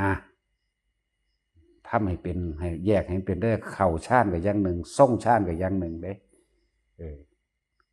ถ้าเข้าก็คืออัปปนาสมาธิฌานนั่นแหละแต่ทรงก็คือเอาอารมณ์ความรู้สึกต่างๆที่มันอยู่ในฌาน1หรือ2ก็แล้วแต่มาทรงไว้มารักษาไว้พยายามจะให้มันคิดไปทั้งใหม่ห้ามอยู่ในความรู้สึกอันนั้นของเฮาจังมีวิธีการฝึกจับจุดอุณาโลมนั่นเองคำว่าจะอุณาโลมที่มันขึ้นมึบๆนิ่มๆนวงๆอยู่ระหว่างกลางหน้าผากคือการเอาอาการปิติมาร่วมไว้เป็นจุดเดียวในการสังเกตง่ายพอปิติมันมีมากมีเป็น20อย่างพุ่นบ่ได้ว่าแตะซ้ำนี่บ่แม่นตะ5อย่างที่เพิ่นเขียนไว้ในบันทึกเด้ ตำราเพิ่นเขียนไว้เนี่ยเพิ่นให้แค่นัยยะเด้ปิติห้าคุตกาปิติภรณาปิติโอกันติกาปิติเนี่ยนะครับพระอุปงคาปิติพระโอกันติกาปิติเนี่ยปิติห้าบาดนี้ผู้ปฏิบัติจริงมันรู้ไปเบิดมันกว่านั้นอีกที่บัดนี้ก็เลยส่งจิตออกนอกคือนำความคิดออกไปวิจัยวิจารณ์ไปพิจารณาหาเหตุผลของปิตินี่แสดงว่าบัดนี้อยู่ในตนแล้วนี่ผิดแต่ว่าก็เป็นธรรมดาคนเห็นไหมกว่าสิคิดได้กว่าจะเข้าใจได้กว่าจะผ่านความรู้สึกอันเกิดจากอาการปิติที่จิตมันปรุงแต่งขึ้นมาในระดับหนึ่งปรุงแต่งจิตแต่ว่าอาการปิตินี่เกิดขึ้นเองนี่เฮาว่าเกิดถึงเองแต่ทุกสิ่งทุกอย่างบ่ได้เกิดขึ้นเอง จิตมันก็ปรุงของมันเองต่างหากโดยการปรุงขั้นต้นแรกของเฮาคือสะก่อนหายใจเข้าพูดหายใจออกโทนี่นั่นแหละมันจะเป็นไปของมันเองหรอกอันนั้นบ่ได้แม่นแค่ว่าเฮาสิมาหลงคิดหาสื่อหาคำตอบของปิติอยู่นี่พอแห้งที่นี่แม้นแสงสว่างก็หาคำตอบอยู่พอแห้งคือกันกว่าจะผ่านได้ประเภทหลงเข้าไปอีกก็คือเห็นนิมิตบัดนี้นิมิตคือรูปภาพที่เฮาเห็นนั่นแหละนิมิตคือกลิ่นที่เฮาได้ยินนั่นแหละกลิ่นเหม็นมั่งกลิ่นหอมมั่งนิมิตทั้งกลิ่นนิมิตทั้งเสียงนั่นเสียงนี่เสียงผีมั่งบ่เสียงสวดมนต์รู้จากสวรรค์มั่งหรือเสียงข้องเสียงกองเสียงมโหรีเสียงตะโพนลัมมนาดต่างๆเยอะแยะสารพัดที่จะเห็นที่ได้ยินนะที่มันดังโดยหาสาเหตุของการดังบ่ได้โดยวัตถุเยอะแยะปรุงแต่งออกไปนี่ผิดทางเบิดนั่นแหละเฮ็ดจังได๋จังสิถูกเฮ็ดอยู่ในล่มนั่นล่ะสิไปเฮ็ดจังได๋สิถูกจะเป็นธรรมดาของพวกนี้เป็นของผ่านบัดนี้เห็นผีเห็นเปรตเห็นสวรรค์เห็นนรกได้บัดนี้เห็นองค์พระพุทธรูปแก้วมั่งทองเหลืองมั่งถึงขั้นเห็นพระอรหันต์มาแสดงธรรมเห็นพระพุทธเจ้ามาแสดงธรรมมั่งหลายอย่างถ้าเฮาคิดพิจารณาตามนั่นคือหลงทางแล้วจักกะละแท้ที่จริงแล้วถ้าเฮาจับจุดคำว่าสมาธิแปลว่าจิตตั้งมั่นในความสงบอันเป็นอารมณ์อุเบกขาใดนี่มันบ่คิดออกไปในอาการปิติที่เว้ามาเนี่ยเป็น10อย่าง20อย่างพุ่นสักแต่ว่ารู้แค่รู้สัมผัสรู้สึกได้เพียงกายแต่อย่านำความคิดนี่ออกไปพิจารณาหาเหตุผลมั่นให้รู้สึกเพียงกายแบบโยกก็รู้สึกเพียงกายแบบโยกแบบหมุนแบบโค้งแบบโน้มลงไปหัวจูดินไถดินเหมือนธรรมดาไถพื้นหมดละรู้สึกได้แต่ล่องถ้าใจเฮาบ่คิดนะนั่นแหละคือเป็นผู้อยู่ปกติในอารมณ์อันเป็นอุเบกขาแล้วนั่นคอยซึมไปเรื่อยบัดนี้ลอยขึ้นก็มีได้บัดนี้มันก็ลอยแต่ความรู้สึกล่ะที่แรกยกแข้งยกขากิ่งอยู่ถ้าบ่ส่งชั้นใส่ได้อีหลีมันลอยยากกว่าดอกของพวกนี้ทั้งเข่าทั้งส่งพุ่นเด้ของพวกนี้มันจังสิเป็นไปได้โดยกายลอยจริงๆสิเฮ็ดได้คล่องเป็นแสนเป็นล้านเทื่อพุ่นเด้อธรรมดาเด้คนซุมื้อนี่พอแต่แฟดๆดำเทื่อ1 2เทื่อเอาเว้าอยู่ว่าซั่นแต่ว่าเห็นแสงสว่างก็10 ปีก็เว้าอยู่เก่านั่นแหละบ่ทิ่มเป็นนั่นแหละเอาสัญญามาปรุงแต่งแล้วจักให้มันเป็นดุจดังสัญญาที่จำได้นั่นเอง10 ปีแล้วก็เว้าแสงสว่างมากโหผมมานั่งอีกไม่ได้อีกเลยซั่นก็สิไปได้จังใดเป็นอุปทานไปแล้วไปยึดขวางไว้แล้วอยากให้มันเป็นจังซั่นแต่ทรงคิดออกนอกทรงความคิดไปหาสัญญาจะเอาสัญญาเก่าขึ้นมาให้ได้ดังเดิมมันเลยบ่ไปมันเลยบ่ถึงคำว่าสมาธิตั้งมั่นในความสงบอันเป็นอารมณ์อันอุเบกขาอารมณ์แห่งความว่างก็ได้เบิดนั่นแหละมันถึงสะก้อนเถอหน้าภาษาศัพท์มันน่ะคนที่เป็นในหันล่ะสิเข้าใจดีดอกบ่จักกูสิเทียบศัพท์ว่าจังใดพุ่นแหล้วธรรมดาบ่ ยิ่งไปเห็นนั่นเทวดาแต่ละสั่นมาขอฟังธรรมนี่อุ้ยหังบักใหญ่เลยบัดนี้หนีบ่เป็นแล้วล่ะเลิกกลายเป็นผู้รู้เป็นผู้วิเศษเป็นผู้บรรลุธรรมไปแล้วมันบ่แม่นจักเม็ดแนวว่านั้นบ่แม่นภาษาเห็นสำนั้นซื่อเห็นพระพุทธรูปกลายเป็นแก้วกลายเป็นประกายผึกกลายเป็นหลายอย่างสารพัด ถึงขั้นว่าพระพุทธเจ้าและพระสาวกคนใดมาแสดงธรรมโมทนานำคนใดแล้วก็ว้าวอยู่หั่นแหละบัดนี้ทิมก็บ่เป็นบ่ซั่นสิว่าสิ่งทั้งปวงบ่ควรหยุดมันทุกมันยังยืดอยู่มันสิไปไสได้มันก็ค่ายึดอยู่หั่นน่ะเอิ้นว่าบ่ดับสัญญาเวทนาก็เลยเกิดนี่เอาเวทนาใจเด้นี่มีความรู้สึกพอใจอย่างยิ่งแล้วเอิ้นว่าเวทนาใจอารมณ์ความพอใจแม่นบ่แม่นว่าแท็กซี่บอกจังได๋ก็ปลื้มโหพระสาวกกับพระอรหันต์พระอรหันต์เท่านั้นองค์เท่านี้องค์กับพระพุทธเจ้าเสด็จมาองค์นั้นมาองค์นี้มาเว้าอยู่หั่นนั่นน่ะคือความพอใจที่บ่เป็นบ่เข้าใจคำว่าสิ่งทั้งปวงเกิดขึ้นแล้วดับเบิดแล้วก็บ่เข้าใจคำว่าบ่ควรเข้าไปยึดมั่นถือมั่นบ่เข้าใจคำว่าไม่ควรเข้าไปยึดมั่นถือมั่นเนี่ยแม่นว่าล่ะสัพเพธัมมานารังอภินิเวสายะนั่นสิ่งทั้งหลายทั้งปวงเกิดขึ้นแล้วดับเบิดเลยมันก็เป็นแค่สังขารอันหนึ่งซื่อได้เป็นความปรุงแต่งขึ้นนะว่าคือจังเพิ่นอนิจจาวัฏสังขารานั่นแหละอุปทวยธรรมมิโนนี่ความคิดทั้งหลายย่อมหมุนเวียนเปลี่ยนไปอยู่ในรอบหมุนซ้ำแล้วซ้ำอีกเอิ้นว่าวัฏฏะจักว่าวนอยู่กับของเก่าหาความเที่ยงแท้แน่นอนไม่ได้เมื่อเกิดขึ้นแล้วก็ย่อมดับไปเนาะเนี่ยอุปทวายธรรมมิโนเลยเด้เกิดขึ้นแล้วย่อมดับไปเด้บัดนี้อุปชิตวาเนี่ยอุปะนี่สิ่งที่อุบัติขึ้นเนี่ยอุปชิตวานี่ไม่ควรเข้าไปยึดมั่นถือมั่นนิรุชชันติเตสังเตคืออย่างเตคือเตสังสังมาจากสังขารเตก็คือเจ้าของเนี่ยอันบุคคลทั้งหลายคำว่าเตนั่นคือเอาดีจริงๆเลยก็เลยเตสังอันบุคคลทั้งหลายไม่ควรเข้าไปยึดมั่นถือมั่นนั่นเด้อเรียกว่าเตสังวูปะสโมสุโขนั่นเองนั่นแหละเพิ่นให้แค่รู้แค่เห็นสัมผัสรู้สึกเพียงกายแต่อยากให้ไหลเข้าสู่ใจถ้าไหลเข้าสู่ใจก็เป็นอันว่าไม่อาจสามารถดับสังขารนั้นได้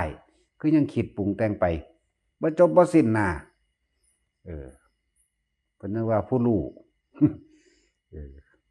ผู้รู้มันเป็นแบบผู้รู้ อย่าเป็นผู้รู้อย่าหยังทั้งสิ้นแหละ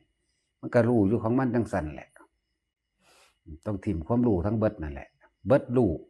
นะสิ่งเหล่านี้ต้องเบิดรู้แต่ยังเป็นผู้รู้อยู่นะก็มีอารมณ์ความรู้สึกในความพอใจกับบ่พอใจสองอย่างล่ะเวลาเฮาเว้าถึงความที่เฮายินดีที่เฮาพอใจที่เฮาเห็นพระพุทธเจ้ามาแสดงธรรมหูถ้ามีคนขัดเด้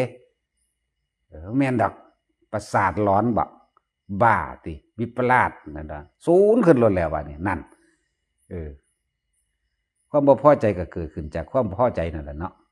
มันยืดมาจากมันยืดความพอใจมันยืดความยินดีมันหลงไหลมันหลงได้อันนั้นน่ะ หลายอย่างคือต้องทิมให้เบิดแต่ว่ามันจะว่ายากก็เหมือนง่ายนะจะว่าง่ายก็เหมือนยากเด้ฉะนั้นจังว่าให้ทุกคนน่ะหลักตัวแรกที่ถูกต้องที่สุดก็คืออยู่ในลมหายใจนั่นแหละถ้านั่งถ้านอนอันนี้คือเอาท่ามันว่านี่ท่าทางลักษณะท่าทางในการทำให้จิตตั้งมั่นในความสงบอันเป็นอารมณ์อุเบกขานะในท่านั่งอย่าถิ่มลมเด็ดขาดนั่นเจ้าค่ำบริกรรมเขามากำกับมันก็ต้องกำกับนำยืนก็อย่าถิ่มลมเด็ดขาดคือกันนอนตะแคงก็ได้นอนตะแคง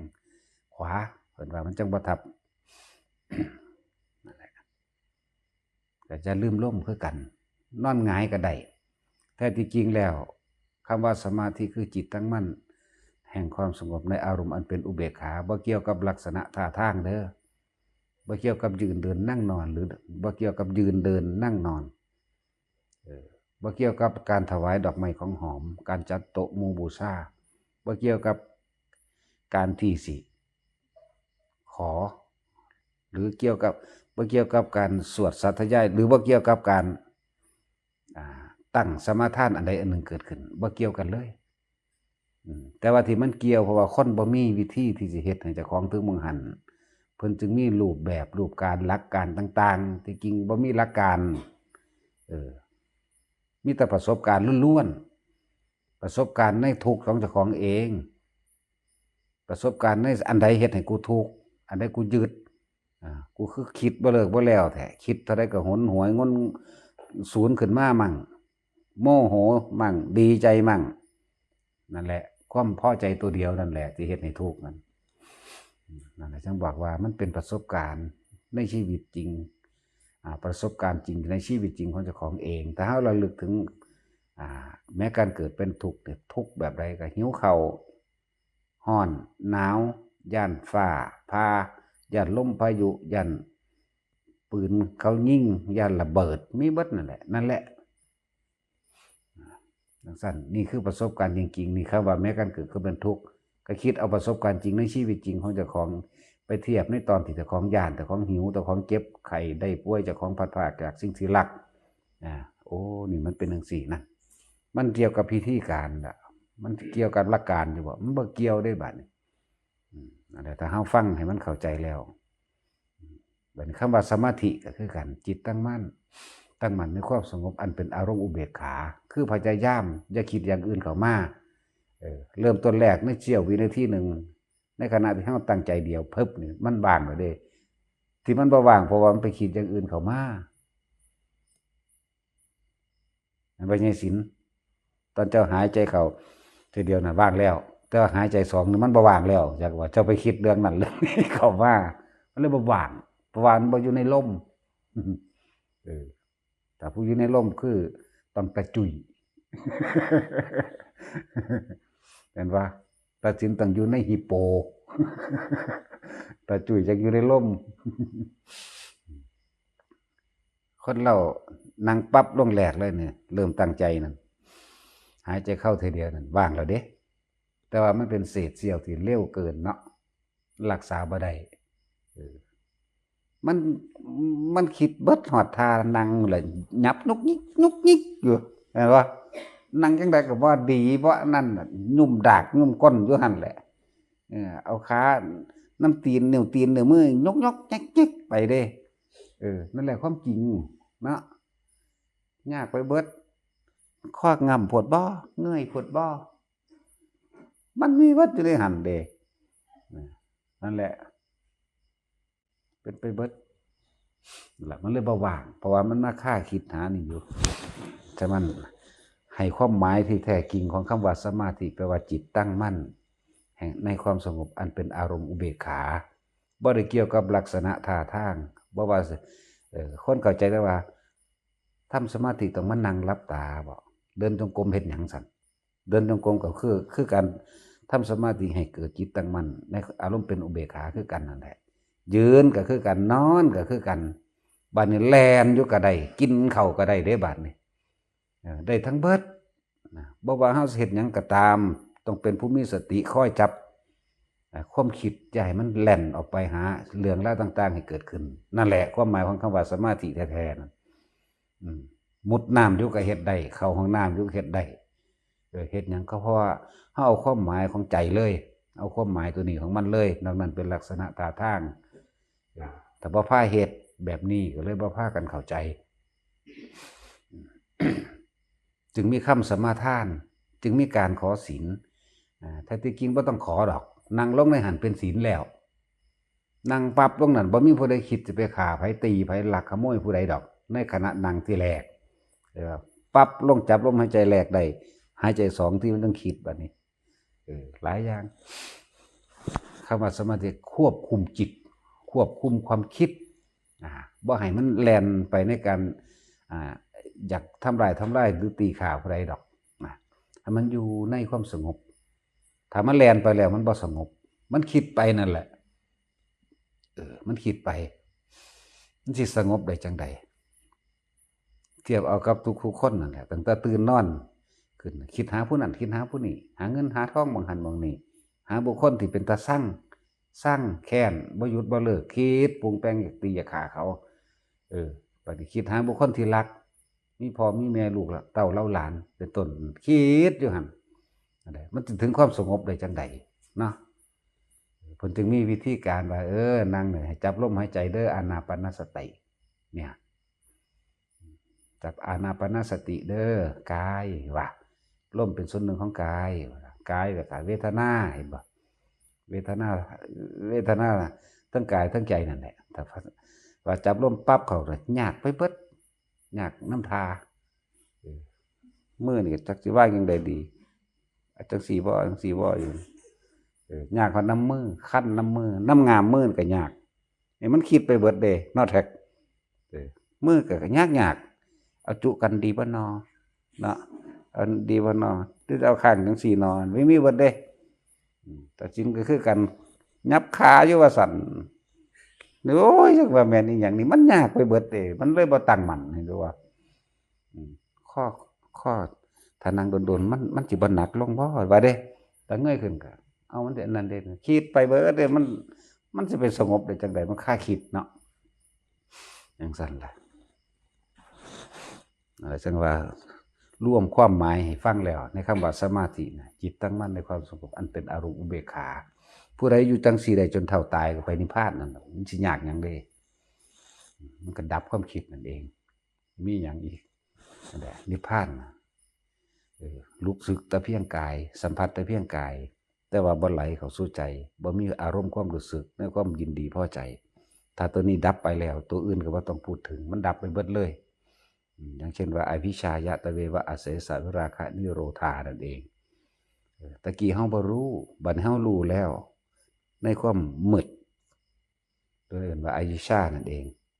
พอตะรู้ปั๊บนะอวิชชายะตะเววะได้บัด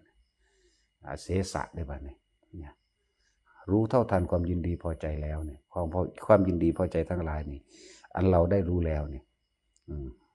ไม่มีเศษส่วนให้เหลือใดๆทั้งสิ้นเลยอเสสะเห็นบ่นั่นแหละความคิดทั้งหลายย่อมดับไปเสสะวิราคะนิโรธานี่สังขารนิโรโธต่อไปเดียวดับเท่านี้เองนั่นแหละจังว่าร่วมใหญ่เลยในคำว่าสมาธิจิตตั้งมันในอย่างกับมันในอารมณ์มันเป็นอุเบกขานั่นแหละให้มันอยู่ได้สักก้อนเถอะนะคำว่าอารมณ์อุเบกขาก็ดี คำว่าปล่อยว่างสิปล่อยว่างกับปล่อยปะละเลยกับคนละอย่างกันอยู่เด้มันยิ่งโดยปัญญาเด้ของพวกเรานี่มันต้องมีการจัดการอยู่เด้อันเนี้ยมันนี่สตินั่นแหละค่อยขจัดผิดค่อยขจัดถูกค่อยขจัดควรหรือบ่ควรบ่ให้สิ่งใดสิ่งหนึ่งไหลเข้ามาสู่ความรู้สึกพอใจใดมันก็จบเลยไปพอเมื่อ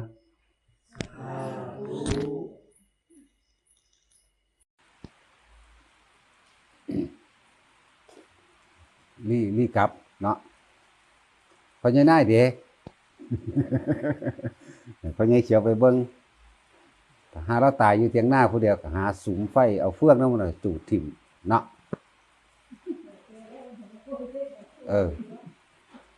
มันจังอัน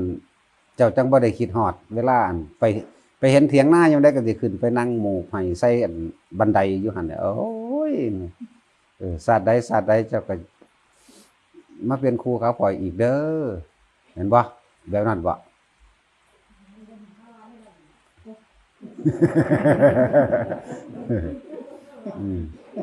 เกิดพบได้ศาสตร์ใดเจ้าก็มาเป็นครูพวกข่อยเด้อให้ห้องหมู่เฟียไปนำอันมื้อนั้นแล้วหม่องเตาไฟหม่องนั่งหม่องก็เลยเห็นดามหมกจกดามเสียมหยังก็ให้นำเอามากอดอยู่หั่นสิเป็นจังซั่นอยู่บ่กาว่าโอ้สิเป็นอยู่ สิเป็นอยู่หังบ่ปานนั้น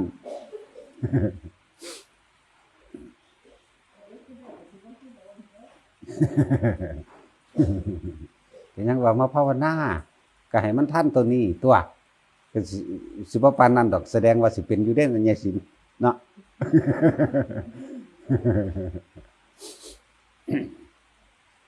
มองสุดท้ายบ่มีหลอดจะคนนาความตายนี่ บ่มีผู้ใดเหลือดอกคือว่าทำใจไว้แต่ตอนนี้เนาะที่ว่าอวิชชายะตเววะอเสสะวิราคะนิโรธานถ้าความรู้แจ้งเข้าใจเห็นจริงในสิ่งที่ยินดีที่พอใจโดยตาโดยหูโดยจมูกโดยลิ้นโดยกายโดยใจรูปเสียงกลิ่นรสสัมผัสและอารมณ์ต่างๆถ้าเฮารู้เท่าทันมันแล้วในคำว่าความยินดีพอใจตัวเดียวเท่านั้นแหละความคิดนั้นจะบ่ก่อเกิดบ่แล่นไปเพราะเฮารู้ว่าทุกสิ่งทุกอย่างนั้นก็ต้องดับไปเป็นธรรมดาบ่มีหยังเหลือจากอย่างอยู่แล้ว โลกนี้เป็นสุญญตามันไกลเกินไปบ่มันบ่ไกลเด้มันอยู่นำเฮาเดี๋ยวนี้เด้โลกนี้เป็นอนิจจาเป็นอนัตตาจังซี่มันก็อยู่นำเฮานี่เด้แต่ว่าเฮาสิลบความทรงจำสัญญาในราคะตัวเดียวเท่านั้นราคะมีความยินดีพอใจในตาเจ้าคุ้นชินตาเจ้าก็อยากได้ผัวผู้เก่าเห็นบ่อยากได้คือพ่อใหญ่นายนี่แล้วนะในหูในเสียงเนาะชินในเสียงเล่าคือเสียงเล่าบ่ค่อยด่าปานใดกูก็อยากได้แบบนี้ เว้าหยังขึ้นก็บ่ปากก็ได้ตาหูจมูกลิ้นกายอยากได้แบบนี้อยากได้คนหุ่นแบบนี้เนาะสัมผัสแบบนี้อารมณ์อวิชชาถูกเปิดเผยแล้วก็คือว่าเฮารู้เท่าทันความยินดีความพอใจตัวเดียวเท่านั้นตัวเดียวนี่ได้ผูกสัตว์ทั้งหลายไว้อเสสะให้มันทันมันเด้วิราคะนี่คือรู้วิราวินี่มาจากคำว่าวิปัสสนาราคะนี่รู้แจ้งเห็นจริงในราคะที่มีอยู่กับตัวเราไม่เหลือเศษอันใดอเสสะนี่เห็นว่าอเสสะนี่ไม่เหลือเศษอันใดเด่นอเสสะวิราคะนิโรธาถ้ามันบ่เหลือเศษแล้วมันก็ดับเบิดนิโรธก็แปลว่าดับสังขาระนิโรโธสังขารก็คือความคิดทั้งหลายที่ปรุงแต่งไปกระดับสืบต่อกันไปตราบเท่าชาติชรามรณะบ่หาตะไลไปเบิดดอกดับให้มันทันความคิดเท่านี้เองสังขารก็คือความคิดทุกสิ่งทุกอย่างเกิดจากความคิดมันจึงมาเป็นรูปร่างตัวตนได้กับความคิดจักว่าล่ะเพิ่นจึงเว้าตัวใหญ่มันไว้เลยอันในอภิสังขารใหญ่คือเฮาสิเฮ็ดอันใดอันหนึ่งคิดว่าจะเฮ็ดเตียงจักอันเด้นี่ความคิดเด้เป็นผู้คิดกะก่อนเนาะแล้วก็วางรูปแผนแบบแปลนเอาไว้แล้วก็ไปหาไม้หาหยังมาตัดแล้วก็จังมาเฮ็ดนั่นเกิดจากความคิดบ่ล่ะเป็นจังซั่นแต่อยากได้อันนั้นอันนี้เจ้าก็คิดซะก่อนแล้วเจ้าจังเดินไปตามสิ่งที่เจ้าคิดนะบัดนี้โดยเฮาสิดับคือเฮาสิดับภพดับชาติของเฮาก็ต้องดับราคะคือความยินดีความพอใจของเฮาตัวเดียวนั่นแหละดับทั้งตารูปร่างหน้าตาแบบใดก็สร้างเนาะตายทั้งเบิดบ่เที่ยงแท้บ่แน่นอนสุดท้ายก็ต้องอนัตตาสูญสลายเสื่อมไปหูได้ยินเสียงแบบนั้นแบบนี้ก็สูญสลายผ่านไปเท่านั้นจมูกกลิ่นหยังก็สร้างบ่เที่ยงคือกันดับไปคือกันกายแม้ก็กายเฮาเองก็ตามกายเขาก็ตามบ่เที่ยงบ่คงทนบ่ยืนนานสูญสลายตายไปบ่ว่ากายเขากายเล่เฮาก็พอใจในกายเฮาบ่อยากให้มันเฒ่ามันก็เฒ่ามันก็ตายกายเขาก็คือกันบ่อยากจากบ่อยากพลัดพรากแม้นคนเฮาบ่จากกันเป็นมันก็จากกันตายแต่สุดท้ายแล้วเนาะได้ก็สร้างความตายนั่นแหละสิเป็นเครื่องเฮ็ดให้เฮาจากแต่ว่าเฮาสิวิราคะได้บ่ยังมีความพอใจยังสิอยากเป็นคือเก่าอยู่บ่วิราคะนี่ตัดออกอเสสะนี่ไม่มีเศษคือบ่มีคำว่าบ่มีเศษจากตาหูจมูกลิ้นกายทั้งเบิดนั่นแหละบ่มีเศษอเสสะนี่คือไม่เหลือเศษไม่เหลือเศษนั้นนั่นเทียวทีเดียวเลยเด้นั่นแหละสังขาระนิโรโธเฮ็ดจังใดสิบ่เหลือเศษหยุดความคิด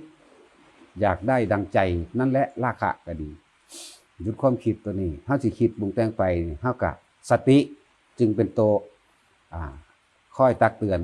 ตัวดักจับดักจิตดักความคิดอย่ามึงคิดไป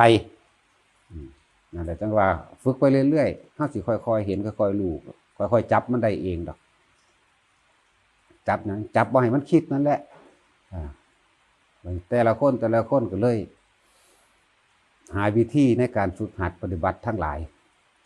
คือว่ากรรมฐานทั้ง40อย่างเป็นแค่เครื่องให้ถึงความสงบอันสูงสุดคืออุเบกขานั่นเป็นอารมณ์อันเป็นอุเบกขานั่นเอง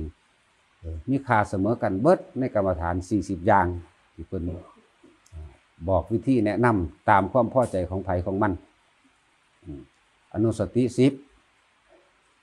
กสิน10อสุภะ10นะอาหารเลปฏิกูลสัญญา1พรหมวิหาร4รูปฌาน4อรูปฌาน4มันก็สุดแค่ว่าเป็นผู้ทรงอารมณ์อันเป็นอุเบกขาเท่านั้นเองที่จริงกับตัวนี้เด้ล่ะสิเป็นตัวดักจับอยู่ในอารมณ์อันเป็นอุเบกขานี่ให้รู้จักความว่างให้รู้จักความปล่อยรู้จักความว่างทั้งที่ตาก็เห็นหูก็ได้ยินเขาเว้าเรื่องนั้นเรื่องนี้บ่คิดไปบ่อยากไปแยกแยะบ่อยากไปตัดสินบ่อยากไปเฮ็ดให้มันถูกใจนั่นแหละให้มันถูกราคะให้มันถูกความพอใจของเจ้าของเองคนเฮาผิดกันกับผิดความพอใจนั่นแหละถ้ามันบ่พอใจแล้วมันก็ผิดเท่านั้นแหละบ่เป็นไปดังที่กูคิดไว้บ่เป็นไปที่กูยึดไว้บ่เป็นไปดังที่กูพอใจบ่เป็นไปดังที่หูที่เห็นที่ได้ยินที่ได้ฟังมาก็กล่าวว่าจะแสดงความเป็นตัวตนออกมาเมื่อแสดงความเป็นตัวตนออกมาคำว่าอัตตาวาทุปาทานอันนั้นแหละการแสดงความเป็นตัวตนออกมาด้วยวาทะที่ตัวเองยึดมั่นถือมั่นบอกให้ผู้อื่นรู้ว่าต้องย่อมกูแบบนี้เข้าใจว่าล่ะย่อมกูแบบนี้ผู้ใดเว้าหยังมากก็บ่ถูกถ้ากูว่าบ่ถูกเนาะนั่นนี่สิสวยสิงามหรือสิจังได๋ก็สร้างถ้าบ่ถูกที่กูพอใจก็สุผิดเบิดนั่นแหละเข้าใจว่าล่ะนั่นแหละสิไปมีหยังมากมายเด้อรู้เท่าทันในนี่คำว่าสมาธิต่างๆนานาสารพัดที่มีท่าทางลักษณะโดยการนั่งจะเข้าใจว่าสมาธินี่แปลว่านั่งแต่นั่นเป็นวิถีทางให้ถึงความสงบสมาธิแท้จริงก็คือความตั้งมั่นในอารมณ์อันเป็นอุเบกขาหรือว่าตั้งมั่นในความสงบหยังสงบจิตสงบความคิดบ่ให้มันแล่นไปกับเรื่องราวต่างๆสารพัดที่ตาหูจมูกลิ้นกายใจสัมผัสในรูปเสียงกลิ่นรสสัมผัสและอย่าให้มันเข้ามาสู่อารมณ์ถ้าเฮาดักความคิดไว้แล้วมันก็บ่มีอารมณ์ตัวมันก็บ่มีผัสสะลมบ่มีธรรมารมณ์พร้อมมันก็ดับสูญสิ้นไปเบิดไผสิปฏิบัติมันแบบใดก็สร้างรู้เห็นเป็นแบบใดก็สร้างอย่ายึดจักอย่างแม้กระทั่งความเห็นมันสิเห็นจริงเห็นกันเดี๋ยวนี้ก็บ่ให้ยึดเดี๋ยวนี้สิไปว่าหยังภาษานิมิตภาษาวับๆแว่มๆภาษาแค่ความคนลุกคนพองสยองก้าวความโยกความสั่นความอิ่มความเอิบความห้องไห้สะอึกสะอื้นปลื้มปิติในนิมิตต่างๆแม้นแสงสว่างแม้นรูปเปรตผียักษ์หนักขุดค้นท่านกุมพันเทวดาพระอินทร์พระพรหมพระเพ่มหยังก็แล้วหัวรางหรอกแนวสั่นแม้กระทั่งการเห็นว่าพระพุทธเจ้ามาแสดงธรรมพุ่นน่ะเข้าใจว่าล่ะก็ยังบ่ให้ยึดเด้บ่ได้มาถือเป็นจริงเป็นจังมาตั้งมันมายึดถือแล้วมาแสดงให้ผู้อื่นเห็นด้วยคล้อยตามเองเด้ถ้าว่าเราเห็นด้วยบ่คล้อยตามเจ้าของมันศูนย์มันเป็นหยังจังศูนย์เนาะมันพอใจเองจักก็ถ้าคัดความกูบ่พอใจเลยแหละเมืองสั่นลงมองท้ายเดียวโลดมันยากดอกจักก็ล่ะสิ่งทั้งปวงไม่ควรยึดมั่นถือมั่นเข้าใจว่าคำว่าสิ่งทั้งปวงนั้นมันร่วมเบิดเด้นั่นแหละบ่ควรยึดมั่นถือมั่นเป็นหยังคือมันต้องว่างทั้งเบิดเลยว่าบ่ให้ยึดมั่นถือมั่นที่มีการมาเว้ากันนั่นนี่ก็เพียงแค่ว่าเป็นเนยยะให้เกิดความเข้าใจแค่นั้นเองให้เกิดความเข้าใจในการที่จะของสิหาทางปล่อยวางได้นั่นเองเกิดความเข้าใจเข้าใจว่านี่รูปไม่เที่ยงก็เลยเว้าออกมาซื่อสัญญาไม่เที่ยงเวทนาไม่เที่ยงสังขารไม่เที่ยงเนาะรูปไม่เที่ยงว่าพอเที่ยงตัวตะกี้เจ้าจอยคือผีนี่เนาะคือไม่เสียผีแห่งจังๆอยู่หากะมาอ้วนอยู่นี่แหละ ก็ไม่เที่ยงเห็นว่านั่นรูปไม่เที่ยงสัญญาไม่เที่ยงความจำทั้งหลายก็ไม่เที่ยงบ่สมควรนั่นแหละ สังขารไม่เที่ยงความคิดรูปเวทนาสัญญาสังขารวิญญาณคือตัวรับรู้ความรู้สึกบ่แม่นว่าเฮาสิมีความสุขหรือว่าความอุ่นในร่างกายจังซั่นตลอดเด้นี่เห็นบ่มันไม่เที่ยงมันหนาว ตัวรับรู้ความรู้สึกคำว่าวิญญาณบ่แม่นผีบ่แม่นเป็นโตข้างย่างเด้อันนั้นพวกเอิ้นว่าอธิสมานกายมั่ง จิตพูดมั่งเจตพูดมั่งแล้วแต่สิว่าไปได้ก็สั่งแม่นบอกภาษาศัพท์มันเนาะง่ายๆแล้วค่อยก็สิ่งทั้งปวงบ่ควรยึดมั่นถือมันเว้ย แล้วว่างให้เบิดรวยก็ตายทุกข์ก็ตายแต่ว่าบ่ว่ารวยบ่ว่าทุกข์บ่ว่าได้เรียนหนังสือบ่ได้เรียนหนังสือก็สร้างธรรมะของพระพุทธเจ้าสามารถที่เฮ็ดให้ทุกคนที่เดินตามทางที่เพิ่นบัญญัติไว้แสดงไว้แล้วนั่นพ้นทุกข์ได้ก็แล้วกันนาแต่ว่าล่ะพอ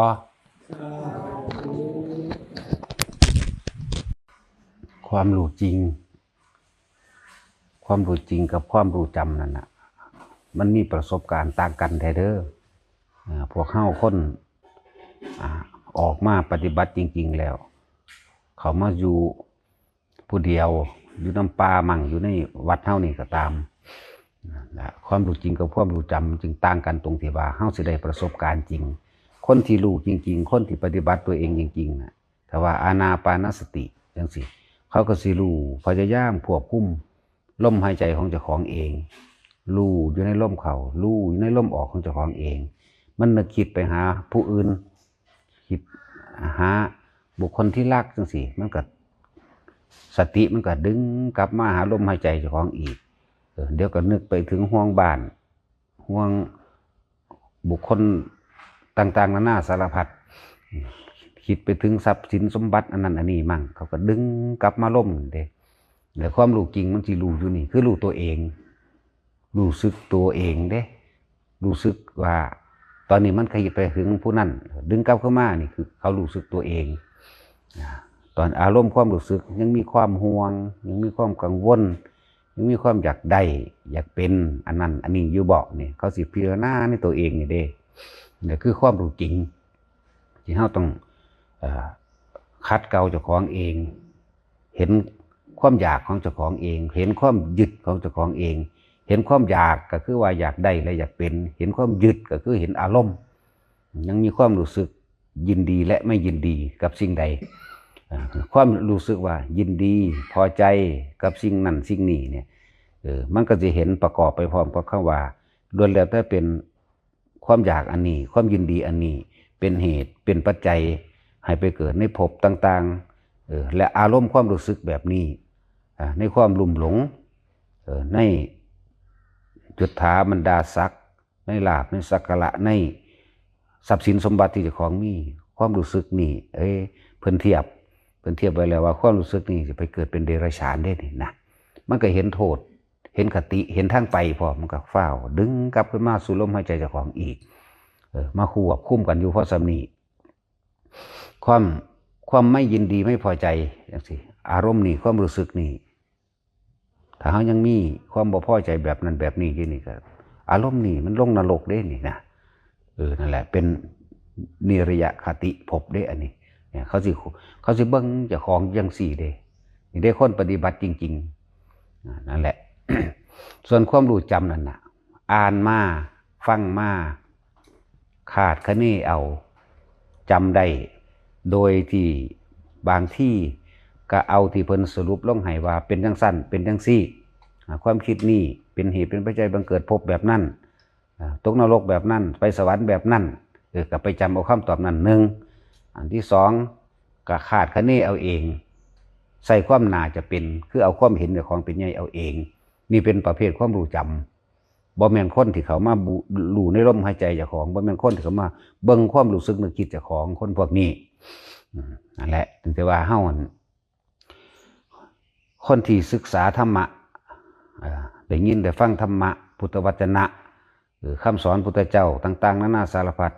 เมื่อได้ยินได้ฟังแล้วให้น้อมเขามาหาเจ้าของเด้อให้เอาเขามาพิจารณาในความรู้สึกนึกคิดของเจ้าของว่าเฮานั่นน่ะละอารมณ์ยินดีและไม่ยินดีได้มากได้น้อยขนาดใดให้เบิ่งเจ้าของบ่แม่นให้ไปเที่ยวทักท้วงอันนั้นไม่จริงอันนั้นไม่ใช่อันนั้นไม่ถูกเด้ให้เบิ่งเจ้าของเด้ความจริงอ่ะนะเพิ่นให้เบิ่งตัวเองเด้ นั่นแหละพวกปฏิบัติจริงค่ะมีการศึกษาคือกันมีการฟังมีการอ่านแต่ฟังแล้ว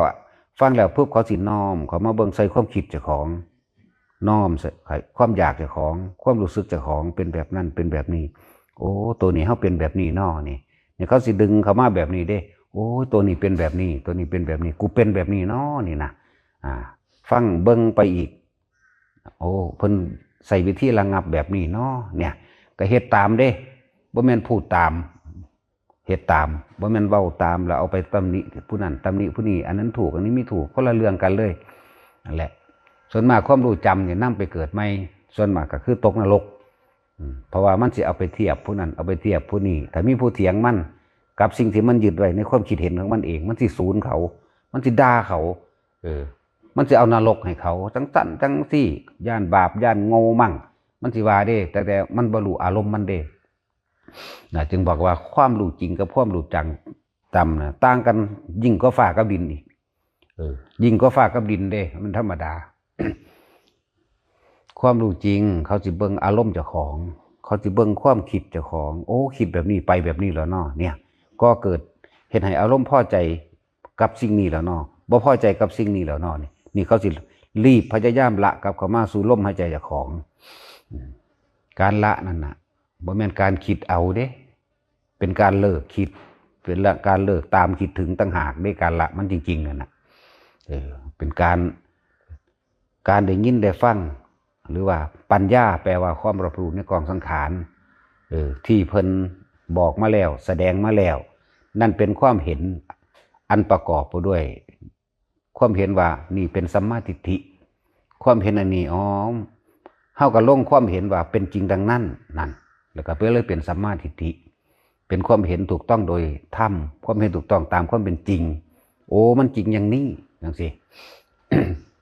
บัดนี้ความปฏิบัติจริงๆมันสิจริงดังนี้บ่บัดนี้ในเมื่อรู้แล้วว่าทุกอย่างเกิดจากจิตเป็นใหญ่ใจเป็นใหญ่ใจเป็นประธานบัดนี้ตะของนั่นน่ะไปจดไปจำมาแล้วแล้วก็เอาไปถกเถียงผู้อื่นหรือเอาไปบอกผู้อื่นแบบนั้นแบบนี้ถ้าบ่ตรงกับที่ตะของได้ยินได้ฟังมายึดมาบ่ว่าแต่ยึดมาโดยหนังสือโดยฟังผู้อื่นยึดเอาความเห็นกับของเป็นใหญ่ก็มีอย่างสินะถ้าเขาเถียงมาเพิ่มอารมณ์มันสิโมโหขึ้นเลยนี่คือบ่ฮู้จักหยังนี่ละจึงบอกว่าความรู้จำมันไกลกันหลายกับความรู้จริงลาวฟ้ากับดินเลยฟ้ากับดินยังว่าไกลนะยังว่าอันเลี้ยวเห็นอยู่นี่ยังว่าไกลกว่านั้นแต่ว่าความคิดของคนที่มีความรู้จริงกับความรู้จำนี่ห่างไกลกันจนมองบ่เห็นเทียบบ่ได้เด้เพราะเขาไม่ได้รู้สึกตัวเองเลยพวกความจำไม่ได้รู้สึกตัวเองเลยว่ากำลังยึดหยังเขาเข้าใจว่าสิ่งนั้นถูกต้องแต่ว่าเขาบ่เข้าใจเขาบ่เห็นความรู้สึกเจ้าของนี่ไหมเข้าใจในความถูกต้องอยู่แต่ว่าบ่เห็นความรู้สึกเจ้าของที่กำลังยึดที่กำลังอยากเอาชนะว่าต้องเป็นคำนี้เท่านั้นคำอื่นผิดนะจังว่าพวกเขาได้ยินได้ฟังมาแล้วให้เข้ามาน้อมเข้ามาสู่ตัวเองเด้พวกเขาปฏิบัติลงออกสนามจริงๆนั่นแหละพวกสิได้ของจริงสิได้เบิ่งความรู้สึกนึกคิดของเจ้าของเลยเวลาเดินไปตามป่าตามเขาเวลาเข้าสู่ถ้ำเงื่อมผามันสิรู้จักความคิดต่างๆที่ระมัดระวังภัยทั้งภายนอกอันเกิดจากสิงสารสัตว์งูหรือสัตว์พิษอย่างก็แล้วแต่เนี่ยมันสิระวังมันสิ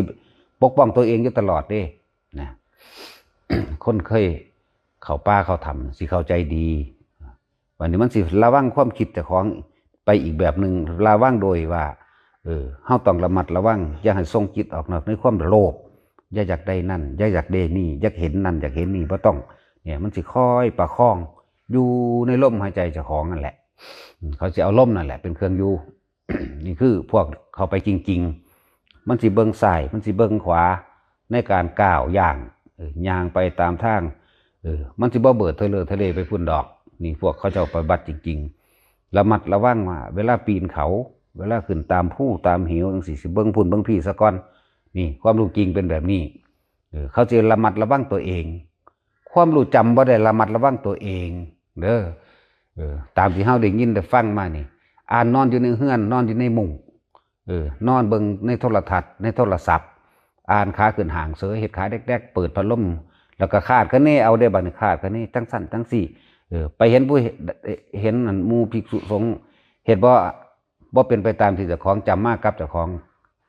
ใส่ความเห็นเป็นไงสรุปลงแล้วไปด่าเขาเด้จะไปว่าเขาข่มนั่นข่มนี่นั่นแหละอันตรายมากนะพวกเข้าฟังไว้ดีๆได้อันตรายมากเด้อไปหากาวภูมิภากาสาวพัดแม้เพียงสามเณรน้อยองค์หนึ่งก็สร้างตัวบ่ได้รู้ความคิดตัวบ่ได้รู้ความจริงของเขาตัวบ่ได้รู้ความละของเขาเด้บ่ได้รู้อันแหละเป็นอันตรายมากคือกันทางที่ดีที่สุดนั่นน่ะเมื่อได้ยินได้ฟังอย่างแล้วน้อมเข้ามาคิดไปหน้าใส่ความคิดเจ้าของตอนนี้กูกำลังคิดเรื่องใดกูกำลังมีอารมณ์ใดเกิดความรู้สึกแบบใดนี่หรือว่าแต่ละคนนั่นน่ะที่ได้ยินได้ฟังแล้วอย่าไปสนกับไผเถอะแล้วมันก็บ่งบอกง่ายๆคนที่อ่านธรรมะมาแล้วคนที่ไปฟังมาแล้วเบิ่งง่ายๆมันสิหาตำหนิผู้นั้นตำหนิผู้นี้อันนั้นไม่ถูกอันนี้ไม่ควรเด้หมู่ภิกษุสงฆ์ที่บวชเขามาแล้วตามความจริงมันมาแล้วนั่นน่ะก่อนสิสันเขาเพียงเบิ่งดูนี่เขาก็ต้องพิจารณาอาหารสกรปฏิสังขายโยนิโสปินตปาตังปฏิเสวามิสกรว่าควรกินอาหารนี่กินเพื่อหยังเพื่อเมามั่นบ่เพื่ออ้วนพี่บ่เพื่อบำรุงร่างกายส่วนใดส่วนหนึ่งให้เกิดความแข็งแรงมันคงถาวรบ่เขาพิจารณาแบบนี้เลยส่วนผู้ไปอ่านมาบ่ได้จักหยังดอกสวดกินเอาอันนั้นแซ่บอันนี้นัวจะกินพัดนั่นพัดนี่จะกินแกงนั่นแกงนี่เด้หมู่ภิกษุสงฆ์บอกเขามาแล้วว่าได้ว่าสิอยากกินแกงนั่นพัดนี่เด้เบิ่งว่านี่แค่เป็นอาหารเป็นเครื่องยังชีพยังอัตภาพไม่เป็นไปในการประกอบความเพียรเพียงเท่านั้นระงับความเจ็บปวดระงับโรคหิวนั่นแหละตั้งนี้ตั้งหากเด้นั่นแหละนี่คือประสบการณ์จริงๆผู้ฝึกหัดเด้แต่ผู้อันที่บ่มีผู้ฝึกหัดบ่มีครูบ่มีอาจารย์แล้วก็บ่ศึกษาเฮาตำราหั่นล่ะก็อีกอย่างนึงดอกอันนั้นแต่ว่าก็บ่เข้าไปก้าวตู้เขาขนาดนั้นดอกอันพวกอันบ่จักหยังนะพวกตัวเองก็ยังอยู่ในคราบแล้วก็บ่ทันได้โกนหัวโกนหนวดอยู่บ่ทันได้เข้ามาอยู่เตือนได้แต่ว่าขอให้เตือนด้วยความจริงใจเถอะอย่าเตือนด้วยความมีมานะทิฏฐิว่าแต่ของเป็นผู้รู้มากให้เตือนได้อยู่อันนี้บ่ควรได้หลวงพี่เน้นหน่อยลูกเน้นลูกพระก็ว่าไปที่คนเฮาที่เกิดมาบ่เคยเป็นญาติสายโลหิตกันบ่มีเด้อ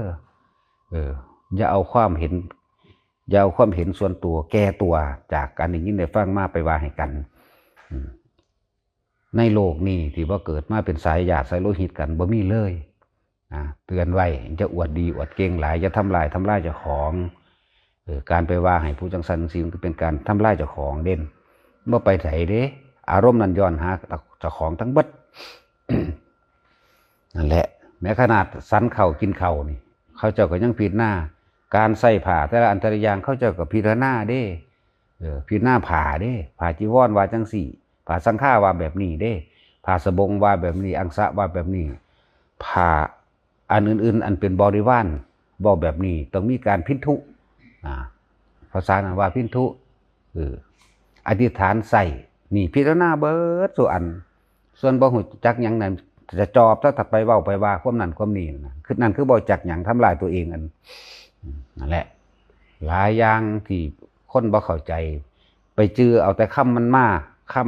คำเว้าพระพุทธเจ้ามาแล้วมาหาเว้าผู้อื่นน่ะแต่ว่าบ่เห็นความอารมณ์เจ้าของไหมยังอยากได้โลกอยู่นี่ไหมยังเบียดเบียนอยู่ยังฆ่าสัตว์อยู่เด้ยังอยากกินกบกินเขียดจะกินปูกินปลากินไก่กินหมูกินหูฉลามอยู่เด้ยังเลือกคัดสรรกินรสชาติอาหารต่างๆนานายังติดอยู่ในรสเจ้าของเองอยู่ในใจเจ้าของเองอยู่ยังดักใส่เสื้อผ้างามๆสีนั่นสีนี่นุ่มๆนิ่มๆอยู่เด้มันพิจารณาเป็นอยู่บ่ล่ะนี่แหละ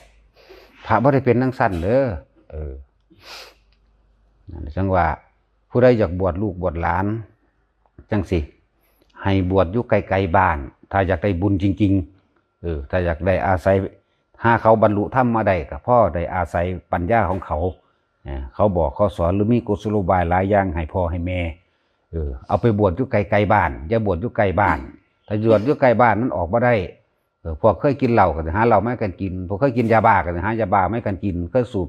ซ่าก็หาซ่าไม่กันสูบจากกะละ เคยกินนั่นกินนี่มันก็กระซิบกันโลดดอกแล้วให้ไปหาพระป่าที่เพิ่นฝึกหัดกรรมฐานมันมีพ่อได้เลือกได้อยู่ดอกเป็น10หม่องอยู่ดอกพ่อได้ถ้าอยากให้เขาได้บุญจริงๆน่ะอีกอย่างหนึ่งที่พวกเขาตามธรรมดาแล้วคนที่ทองคำขอบวชขออุปสมบทบ่ได้ภาษาบ้านเฮาว่าขันหนักบ่ได้เฮาบ่ให้บวชแต่ว่าเฮาเป็นหยังเฮาคือให้บวช7 มื้อ15 มื้อโดยคือขันหนักบ่ได้เวลาเขาจำกัดแต่ว่าศรัทธามีอยู่หรือของบางอย่างก็เฮ็ดให้มันได้ใจพ่อแม่ซะก็มีให้มันได้ว่าอยากเห็นลูกบวชจังซั่นสิจัก7 มื้อ10 มื้อก็เอาเฮาเป็นหยังคือให้บวชตามธรรมดาเฮาบ่ได้ให้บวชเด้ถ้าบ่ได้นะแต่ว่าเฮามองเห็นการไกลกว่านั้นถ้าเขาบวชอยู่บ้านเขาจ้างรถแห่จ้างหมอลำขางัวขาควายกินเหล้าเมายานี่เป็นยังเฮาคือให้บวชเฮามองไกลกว่านั้นอีกเด้หนึ่งเฮารักษาความสงบของหมู่บ้านให้เขาเป็นยังคือว่าความสงบถ้ามีรถแห่เข้ามามันก็ต้องมีเหล้ามียามีกินมีตีมีฆ่ากันนั่นหมู่บ้านนั้นเลยสงบไปเลยนะแล้วก็สัตว์อยู่ในหันบ่ตายพร้อมเขาบ่ได้ไปหางัวหาควายมาฆ่าหาหมูมาฆ่าหาปูหาปลาหาหอยแข้งแมลงภู่มาลวกสู้กันกินเขาบ่ได้ไปหาเหล้าหาหยังหานักเต้นนักร้องมาใส่กันนี่สงบบ่ล่ะแหละมันมีเหตุผลที่ลึกกว่านั้นถ้าว่าเมตตาจริงๆให้เข้าใจแล้วเฮาก็เป็นด้วยความบริสุทธิ์ใจพร้อมบ่แม่นค่อยๆตำหนิอันนั้นอันนี้ดอกถึงแม้นว่าเขาสิมาบวชแค่7 มื้อ10 มื้อเขาย่อมได้อุปนิสัยที่ติดโตเขาไปติดใจเข้าไปมันบ่หายไปไหนเด้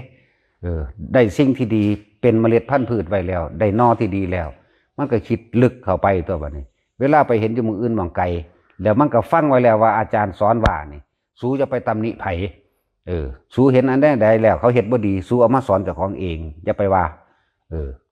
สู้กลับน้อมเขามาเบิ่งตัวเองเราเลือกเฟ้นจัดสรรหาเอาว่าหม่องใดควรบวชบ่ควรบวชเพื่อบางที่การต่อไปเขามีลูกมีเต้าอยากบวชเขาก็เล่งเห็นหม่องหันเพิ่นภาพปฏิบัติดีเด้ไปพุ่นไปหยังเฮาพุ่นน่ะเฮาเล่งไปฮอดพุ่นแหละแล้วบ่มาเล่งแค่ศาสตร์นี้เลยเล่งฮอดศาสตร์หน้าพุ่นและศาสตร์ต่อไปอีกพุ่นเด้เขามีอุปนิสัยเป็นนอไว้แล้วนี่เป็นเชื่อไว้แล้วนี่เขาก็สิติดอกติดใจอยู่ในว่าแม้นตอนนี้เขาอาจจะอึดอัดนับมือนับเว้นอยากศึกกระซางแต่ในการต่อไปข้างหน้ามันสิคิดได้บางหันเพิ่นปฏิบัติดีเอาลูกเอาหลานเฮาไปพุ่นไปหยังนั่นไปหันเด้บัดนี้แล้วมันก็สิติดใจไปเลยคือกันในศาสตร์ต่อไปเป็นอุปนิสัยนั่นแหละหนึ่งเขาบ่ได้ไปทำบาปโดยการกินเหล้าเมายาก่อนที่สิบวชเขาบ่ได้ไปมีเจตนาในการฆ่าสัตว์ก่อนที่สิบวชอีกเขาบ่ได้ไปหาหมอหอศพคบกันมาม่อมเมาในราคะตัณหาอีกบ่ได้ตีบ่ได้ฆ่ากันบ่มีเรื่องมีเล่าอีหยังกันมันก็เลยเอิ่นว่าบุญคือความสงบเย็นสงบนอกคือบ่มีเรื่องบ่มีเล่าโดยภายนอกญาติพี่น้องบ่ได้โสเลโจเจกันบ่ได้ตีบ่ได้ฆ่าบ่ได้ผิดบ่ได้เถียงกันบ่ได้ทำความหนวกหูสู่ชาวบ้านทั้งหลายนะเป็นความสงบฉะนั้นมันบ่แม่นประเพณีได้บุญบุญกับบาปมันบ่ได้เกี่ยวกับประเพณีเด้เกี่ยวกับใจคนต่างหากแล้วจังว่าเป็นหยังคืออนุญาตบ่ได้เขามีเวลาจำกัดรัดให้สันให้ขออุปชาให้นะนี่คือสัจจะนี่คือความจริงนี่คือความบริสุทธิ์ที่เฮาเป็นตามธรรมดาเพิ่นก็บ่ได้ให้บวชคือกันเด้แต่ว่าขอแบบนี้ได้บ่นี่อำนาจแห่งสัจจะมันก็แผ่เข้าไปได้สัจจะแห่งความบริสุทธิ์ใจในการที่รักษาคำว่าพุทธศาสนาบ่แม่นรักษาประเพณีของพุทธศาสนาในการบวชบ่มีประเพณีในการบวชบ่มีผู้ใดมีศรัทธาก็โกนเก่าโกนหนวดเขาไปขอบวชโลดมีตั้งหากเชื่อว่าประเพณีแห่ประเพณีสูตรขวัญนาคบ่มีนะจังว่าอยากให้เขามาเห็นเอาไปเป็นตัวอย่างแล้วไปเทียบบ้านเขาเองเนี่ยที่เขาเป็นอยู่นั่นที่เขาเข้าใจว่าถูกนะพวกผู้เฒ่าผู้แก่พระเฮ็ดกับเฒ่าแก่กับสร้างปัญญังเฒ่าแก่บ่ได้แตกฉานอีหยังบ่ได้รู้หยังไหมเฒ่าแก่กับเฒ่าแก่ถ้าเป็นพ่อแม่พวกเจ้าซื้อบ่แม่นผู้รู้แกงโลกบ่แม่นโลกกับวิทูเด้นั่นแหละจังว่าอนุญาตให้ถ้ามีเวลาจำกัด5 มื้อ7 มื้อ10 มื้อก็ว่าไปนั่นแหละรักษาชีวิตของหมู่สัตว์พร้อม รักษาความสงบเรียบร้อยของหมู่บ้านให้พร้อมบ่ได้กินเหล้าเมายาบ่ได้ฆ่ากันพร้อมและเขาสิได้นอได้เนื้อได้เชื่อของพุทธศาสนาแท้ๆกลับไปแล้วเขาสิมีการเปรียบการเทียบแต่ว่าอย่าลืมว่าเปรียบเทียบแล้วบ่ให้ไปว่าไผเด้ให้รักษาตัวเองธรรมะคือการรักษาใจตัวเองรักษาความจริงของเจ้าของเองนั่นแหละความรู้จริงกับความรู้จำมันจึงต่างกันหลายเฮาเห็นตัวเองเป็นทุกข์เฮาเห็นตัวเองลำบากเฮาเห็นตัวเองเจ็บปวดเฮาก็ผ่านสิ่งทั้งหลายเหล่านั้นมาได้เฮาก็เลยอยากให้ผู้อื่นได้รับอันสิ่งเหล่านี้มั่งคือกันนะนั่นแหละให้เขาได้มีมีเนื้อมีเชื่อติดใจเขาไปในภพหน้าพร้อมมันภพนี้เขาบ่ได้ภพหน้าก็มีอีกนั่นแหละถ้าอยากผู้ใดอยากจบในภพนี้ชาตินี้เดียวนี้ก็รู้อยู่ในลมหายใจนั่นแหละว่าต้องไปรู้ของไผว่าต้องไปสนใจไผนะแท้จริงแล้วต้องเอาตัวเองต่างหากล่ะฝึกตนดีแล้วได้จึงไปฝึกผู้อื่นใดส่วนมากมันบ่แมนนะเขาเบิ่งเจ้าของเขาเอาเจ้าของเพราะในโลกนี้บ่มีผู้ใดละกิเลสตัณหาอุปาทานให้ไผได้เด้พระพุทธเจ้าเพิ่นก็บ่ละให้เฮาได้เด้มีแต่เป็นแต่เพียงผู้บอกทางให้เฮาเฮ็ดเอาเองบุญคือความสงบเย็นกับสงบในใจของเจ้าของเองปราศจากความคิดนึกในความใดดีมีเป็นมันก็บ่เราบ่ร้อนบ่กังวลบ่อยากไปตีอยากฆ่าไผถึงตัวก็ในเมื่อมันเห็นไม่ไปภายภาคหน้าสัตว์โลกเป็นไปตามกรรมกระทำสิ่งใดไว้ล้วนแล้วแต่กลับขึ้นย้อนหาตนทั้งเบิดเนี่ยบัดนี้เฮาก็รู้ต้นของมันแล้วว่าทุกอย่างเกิดจากจิตเว้นจากจิตแล้วก็บ่มีอีหยังที่เป็นไปได้อีกเฮาก็มาควบคุมความคิดของเจ้าของเองจิตก็คิดนั่นแหละมาควบคุมความคิดเจ้าของเองบ่ให้มันคิดไปโดยอาศัยลมหายใจเป็นที่ตั้งเป็นที่ยึดนั่นแหละควบคุมความคิดดูเข้ามันก็คอยชินเข้ากับการอยู่ในลมหายใจมันทั้งสิเห็นดอกหลายๆอย่างที่เฮาสิมันอันนั้นลดแห่งธรรมนั่นผู้นั้นสิเป็นผู้เห็นเองส่วนการสิแก้หรือบ่แก้ก็มีครูมีอาจารย์สอนให้อยู่ดอกแนะให้อยู่ดอกเห็นนั่นเป็นนี่เฮ็ดทั้งสั้นเฮ็ดจังใดเฮ็ดแบบใดเพิ่นหังสิแนะให้ดอกแต่ว่าเพิ่นละให้บ่ได้เด้อย่าลืมว่าละให้ไผบ่ได้ถอดความรู้สึกเจ็บปวดหรือเครียดแค้นให้ผู้ใดบ่ได้เด้พวกเจ้ากำลังเจ็บปวดเครียดแค้นมันบ่แม่นหนามเพราะสิไปดึงออกได้เด้คนผู้นั้นต้องถอดเองโดยหัวใจตัวเองโดยความรู้สึกของตนเองเด้นั่นแหละจังว่าจะไปนำความรู้จำมาถางผู้นั้นผู้นี้นะคนที่อยู่ในป่าย่อมมีความรู้สึกย่อมควบคุมตัวเองย่อมควบคุมความคิดตัวเองระวังระมัดตัวเองนี่คือธรรมะของแท้มันจะเป็นแบบนี้รู้สึกด้วยตัวเองต่างหากพวกธรรมะของจำส่วนมากกันนะจะคาดคะเนเอาแล้วเอาไปว่าให้ผู้อื่นได้แต่ว่าบ่เห็นอารมณ์เจ้าของนี่นะบอกว่ามันไกลขนาดใดสักอารมณ์ตัวเองบ่รู้เลยบ่เห็นเลยส่วนผู้บวชบ่มีกำหนดบัดนี้สำหรับผู้บวชบ่มีกำหนดเฮาก็ให้ทองเอาจนได้นั่นล่ะเอาจนคล่องเมื่อคล่องแล้วก็ว่าไปฉะนั้นสถานที่นี้มีหลวงพ่อให้โอกาสกับทุกๆคนเลยสิทำผิดมาบ่ได้ก็สร้างถ้าเจ้าพ้นโทษพ้นผิดมาแล้วยังมีโอกาสแต่ว่าโอกาสที่เป็นโอกาสอันเยี่ยมที่สุดก็คือโอกาสที่เจ้าของให้โอกาสตัวเองฝึกตนเองเด้มันละยังให้กันบ่ได้เพิ่นได้แต่เพียงแนะบอกประคองให้ได้เท่านั้นนึงเด้ส่วนตัณหาอุปาทานน่ะความรู้สึกของไผของมันความเครียดแค้นของไผของมันถอดให้กันบ่ได้บุคคลผู้นั้นต้องไปถอนเอาเองเพิ่นก็แนะวิธีได้แต่วิธีนึงรู้อยู่กับลมเด้อเฮาสิเห็นความคิดเดี๋ยวมันก็สูญมันก็สร้างภพสร้างชาติโมโหขึ้นคือสร้างภพสร้างชาติพอใจยินดีพอใจและบ่ยินดีพอใจรุนแล้วแต่เป็นภพทั้งเบิดเลยภพมันเกิดในขณะที่เฮายังมีชีวิตอยู่นี่มันบ่แม่นตายได้จังไปมันก็บอกไปอยู่จังซี่เสมอนั่นแหละถ้าเมื่อใดเฮาระงับดับความคิดได้โดยมาอาศัยลมหายใจอยู่เนื่องอยู่เรื่อยความคิดนั้นมันกังสิเห็นดอกมันสิถูกรู้เอาเองดอกเนี่ยนั่นแหละจังว่าให้โอกาสกับทุกคนเลยแม้นสิมา7 มื้อ10 มื้อก็สร้าง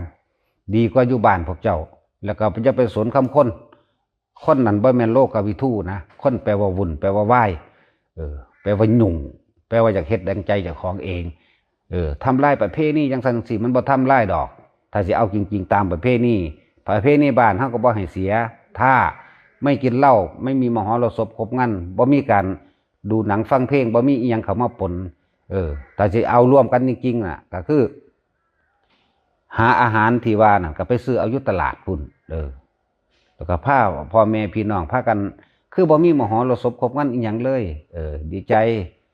ซื้อบาตรซื้อนั่นซื้อนี่ไปก็ไปร่วมกันส่งมอบให้อุปชฌาย์เพิ่นบวชให้